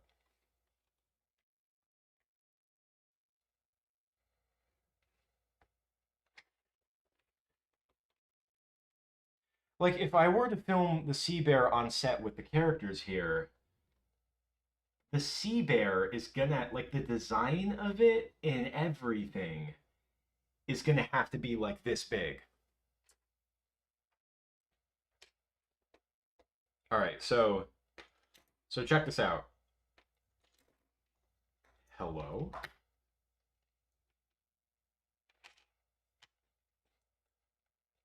So look at this. Granted, my zoom lens is like really, really zoomed. Oh wait. Oh, I guess it's not. So like, take a look at this. So this right here, you have 2x4 bricks. 5 of them. 2x4 bricks. Where is she? You guys see this? Look at that. This is 2 inches.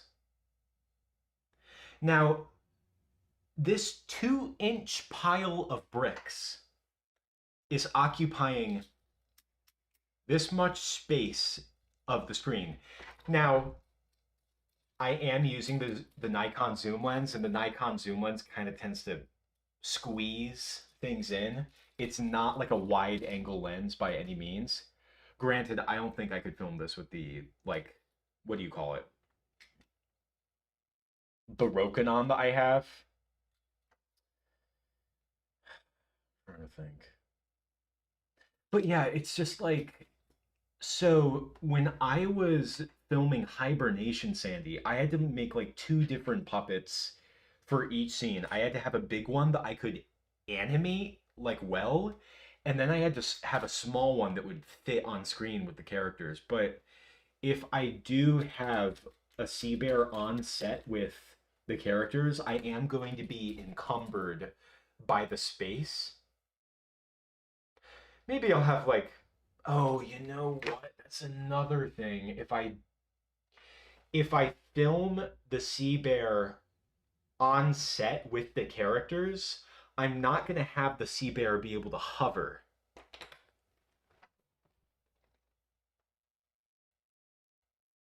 I should have known what was coming when I busted out the tape measure that I have on deck. But wait, hold on. Let me show you guys. You guys know what the sea bear looks like, but I'm gonna pull it up anyway.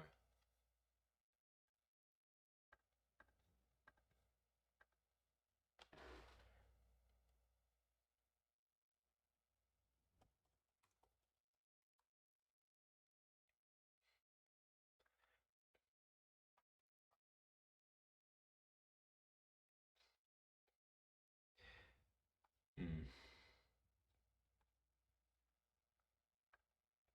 Pulling it up right now.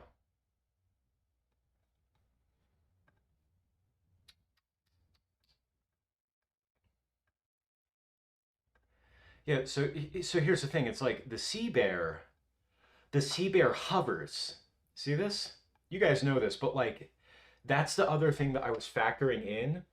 If I if I were to animate the sea bear on camera, I'm going to have to navigate the gravity of it. So if I come Jesus, feet, my giant feet are hitting the lights. But yeah, so it's like if I don't composite the sea bear in, it's going to be way more difficult to get this. I'm gonna have to. I would essentially have to completely change his design so he's not hovering above the ground. You know what I mean? But if I just film him on a blue screen and composite him in, I don't know why I can't speak right now. I guess I don't know, disoriented. The sea bear situation's got me all worked up. But yeah, it's like if I don't film him on set and I film him on a blue screen, one, it will be easier to get more detailed animation. Two, he'll just look better as a result. Three, I won't have to re-engineer his design so he's walking.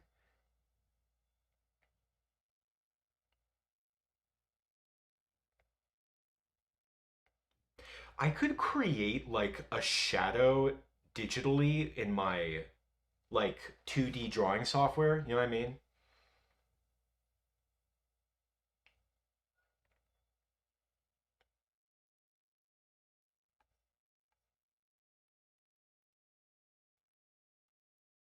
I don't know. I'll make this go away.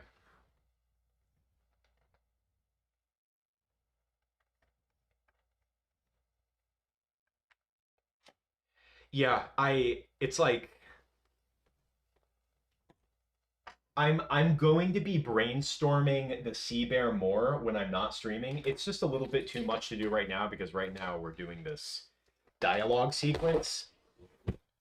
I'm going to be brainstorming it a bit more, try out a few things, but overall, so far I'm leaning on the sea bear being animated on the sheet of glass like I did with Mr. Magic.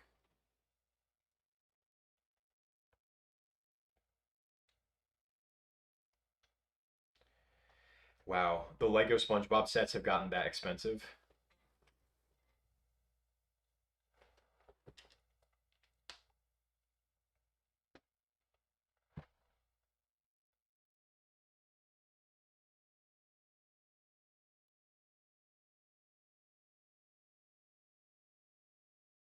Oh, wait, Jacob, what episode was that when I here's the scripts for the next episode you'll be doing. What episode was that? Yo, what's up, man? Welcome to the stream. Wait, let me show you guys what we have so far. Is that like 600 frames? That wasn't that relaxing. Now, this is relaxing.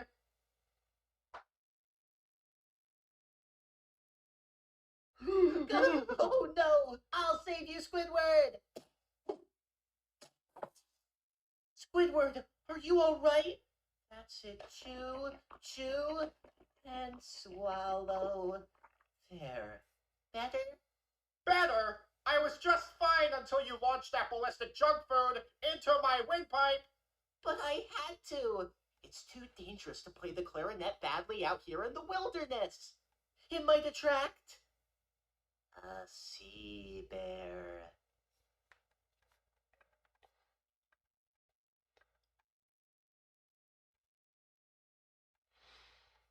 Not too shabby. Yeah, we keep saying that all you guys in the chat, you guys are recurring characters throughout this series. Like we're making this together, you know?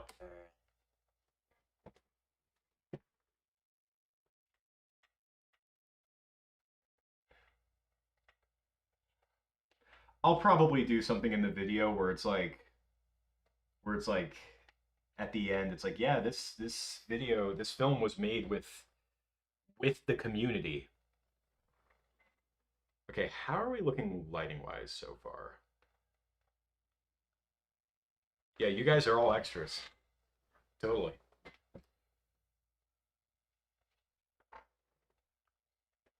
Maybe I'll have a little bit of blue.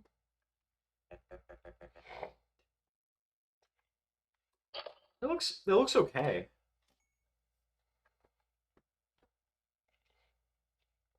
I like the color scheme. Very camping vibe. But yeah, it's like you have the nice warm foreground, but then you have like the darkness in the background. Yo, maybe I could like tuck the sea bear like in the background for like one shot just to unsettle people. That could be like kind of fun. Because I want people to be uncomfortable by all this darkness back here, you know? Granted, I don't have the sea bear made, but it's yeah. Yeah, in terms of the making of the sea bear, I need to sit down, brainstorm it, and decide when I'm gonna stream myself making him, you know?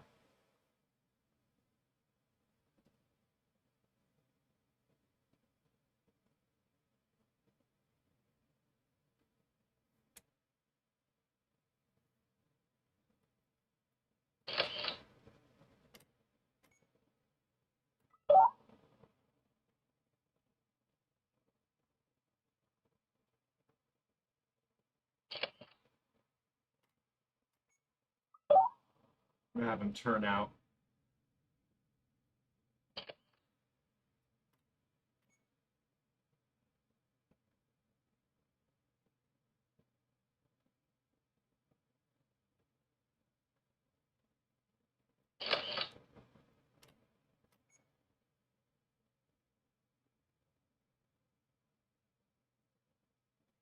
I I really appreciate your kind words, everyone. Yeah, liquid. It's like think about this. Like I used to do this not on stream. I don't know how long I've been working on this episode so far. Well over wait, probably close to 12 hours, not gonna lie. At least 12 hours? You guys can add up the streams. Granted, that's not totally like, I would have to look at my clock What do I have so far? Like, now I'm curious.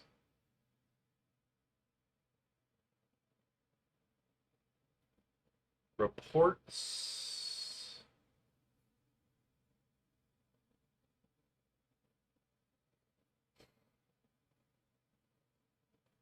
Important updates to the free plan. This is what I get for opening my thing. All right, guys, I'm gonna show you something. How do I do this?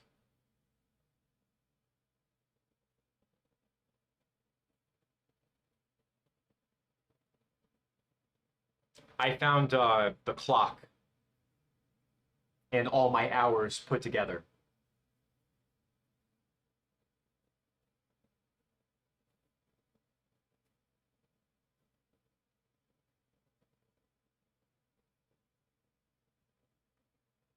You guys see this?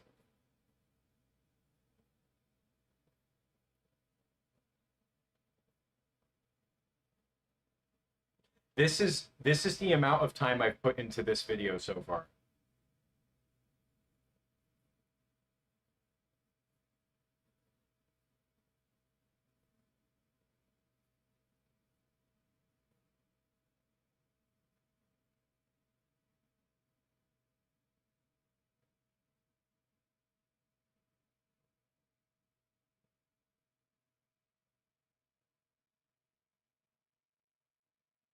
It's still counting. 12, wait, 11 and a half hours. LSTCE, Lego SpongeBob The Camping Episode. Wait, what? Wait, hold on a second. Let me get this out of the way.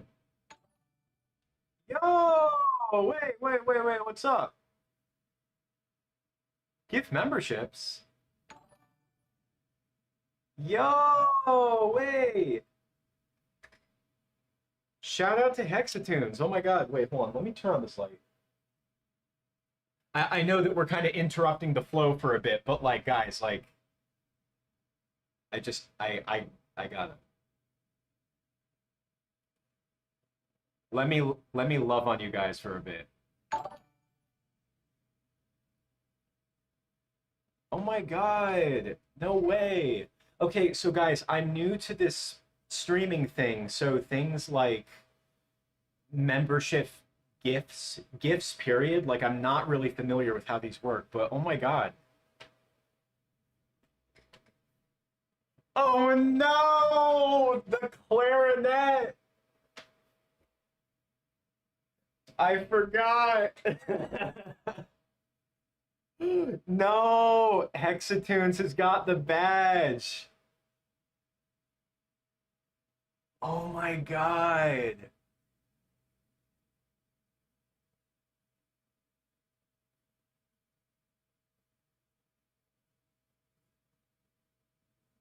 Wait, so I don't get how gifts are distributed. Man, Hen was just waiting. Shout out to Hexatunes.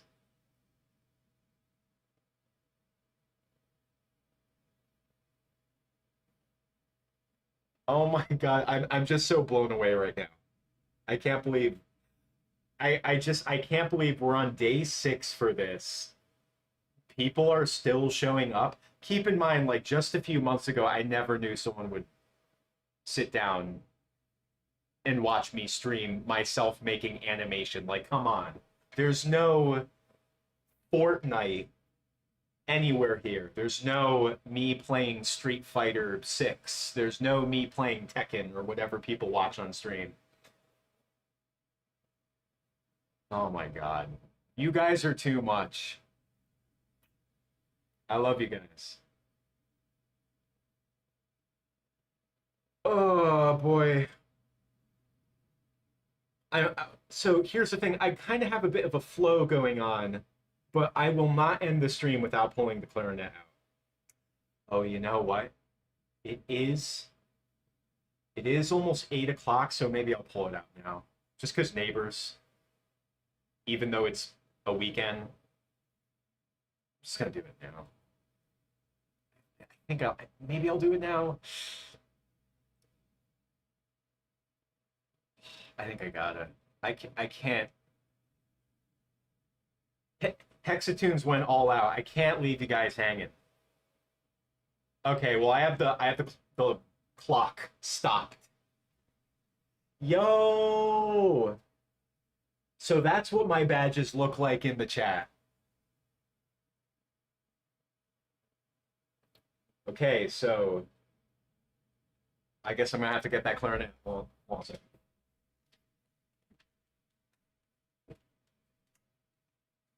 I don't believe this.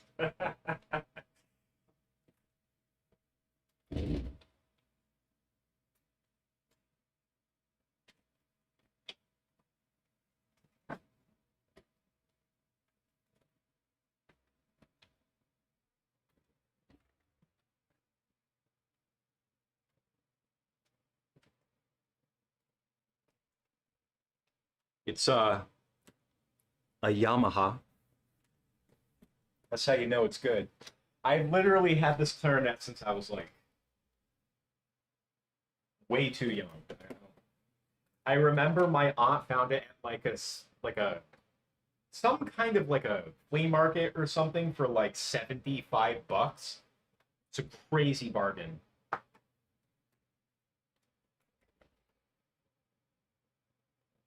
You guys thought I was kidding. But no. Hexatoons had to go all out.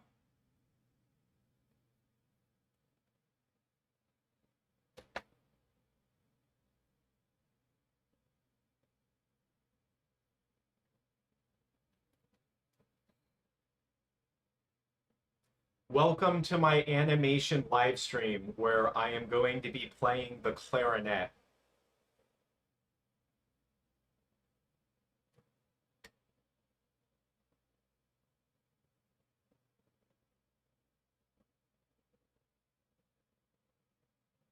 It's been a hot minute since I played this, so I want to make sure I use enough cork grease because the cork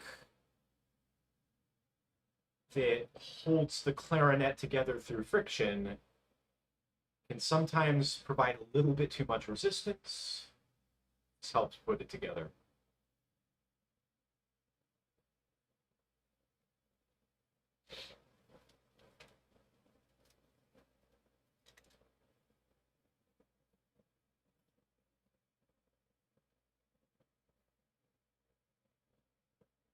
This is the same clarinet that I used in my old episodes of BrickBob films, like from when I was a little kid.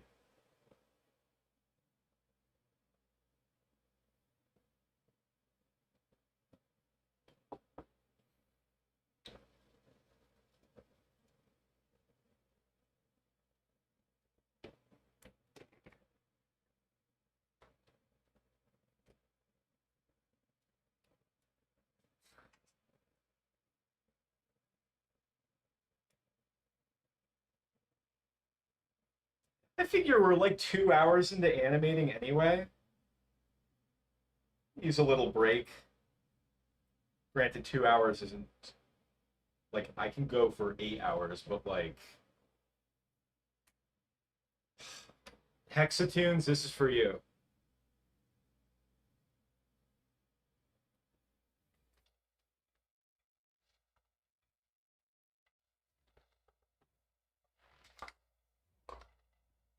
Yeah, you guys will come to learn that I am a man of hidden talents,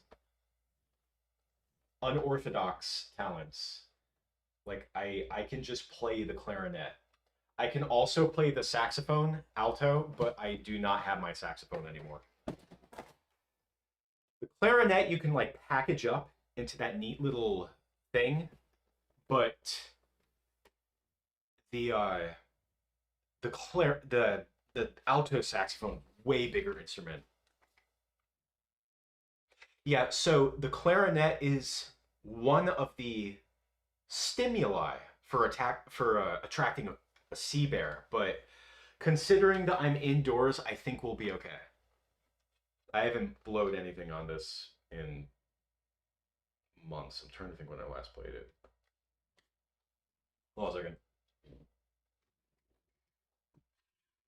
No, I can't believe I'm doing this.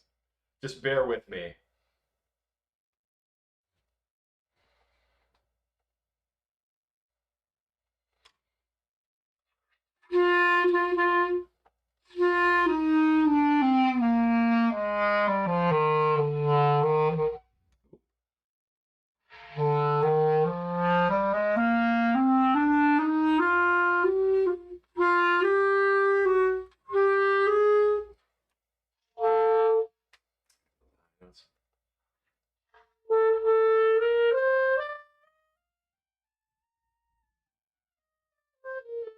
Horrible scale. Squidward is my best friend in the world. Not even the right instrument. So, the clarinet is really annoying because you have to have your finger placement exactly right because these holes all need to be covered by your fingers completely. It's not like the saxophone where there's pads that create a seal around the holes. So if your fingering is off, then you'll get a horrible leak sound.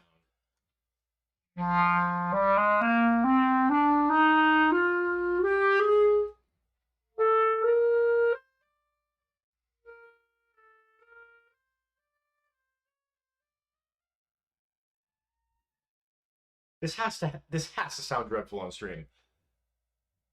Hexatunes, thank you for the 2. Can I play Solitude in E minor? Might take some rehearsing, but give me a sec. I have a good musical ear, even though I'm not like, I don't consider myself to be a musician. But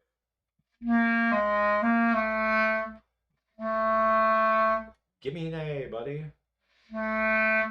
I do not think this is an A.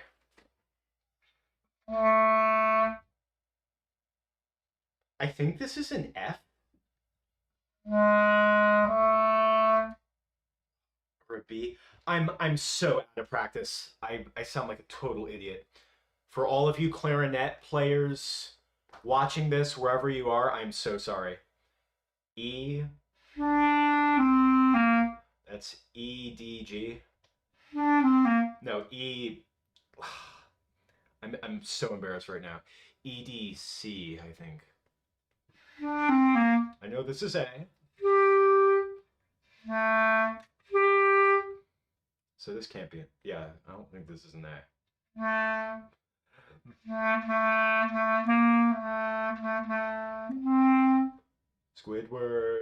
Squidward is my best friend in the world.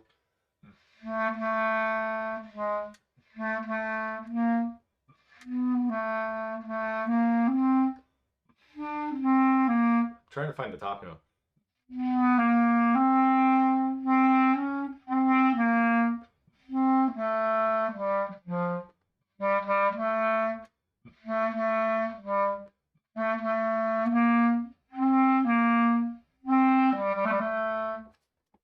Trying to make sure I'm not puffing out my cheeks. I wouldn't want to look stupid on stream.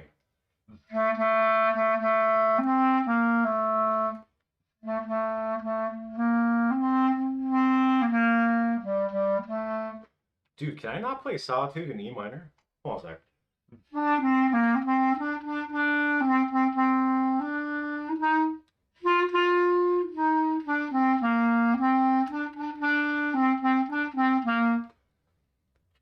Like 4 notes.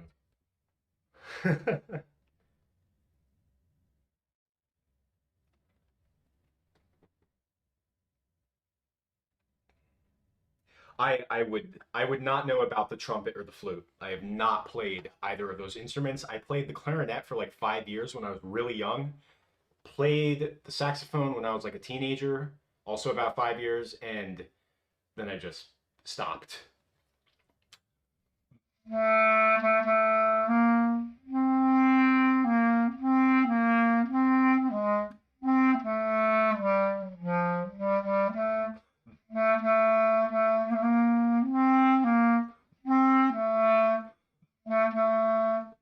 Squidward is my.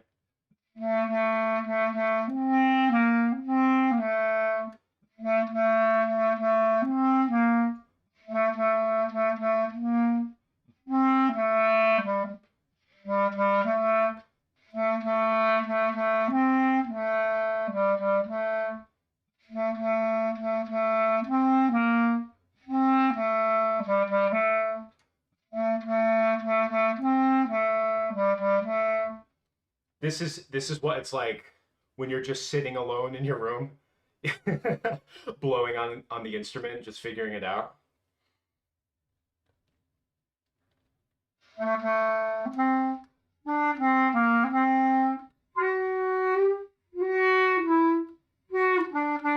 That was how Squidward did it when he was messing up. When it was like da na na na na na na.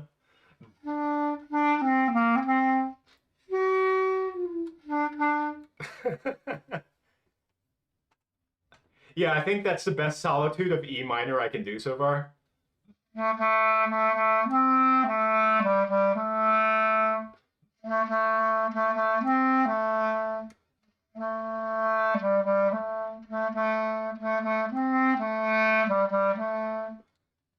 So ridiculous. But wait, I need to. Oh, wait, I don't have any more USB ports. Maybe I'll do that on my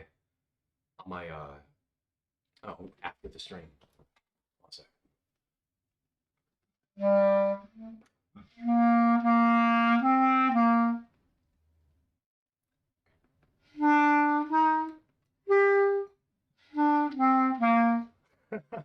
Wait, I'm trying to think what I could play. Uh, Maybe if I had some sheet music. So here's the thing, it's like I can play every note on the clarinet, but like I feel like to be a true musician, you got to get all of it into your muscle memory. Your brain just needs to know, it has to be into your nervous system. This is where my finger needs to go to get to this note. You know what I mean? You're not, I think if you're a true musician, you're at that point. But if you still have to mentally think, where does my finger need to be at this note, then you still need work. You know what I mean? Yeah. Yeah, E minor. All right. Yeah. Oh man.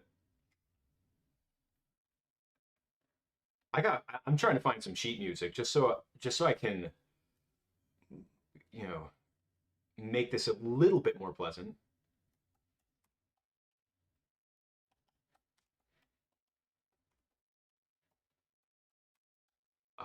Clarin.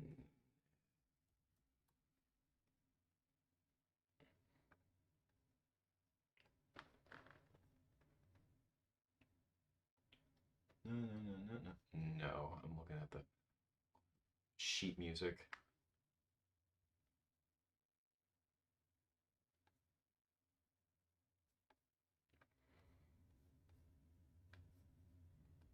I have to find a more uh, popular song.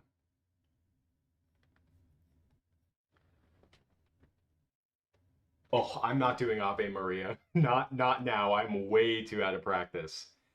Now here's the thing. It's like when you start playing the clarinet, what you're doing is you're using these notes all the time for everything.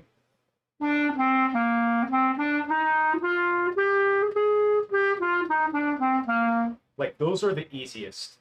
Because when you're starting out on like an instrument like the clarinet or the saxophone, it's really difficult to do low notes because you're trying to get that air all the way to the bottom of the instrument.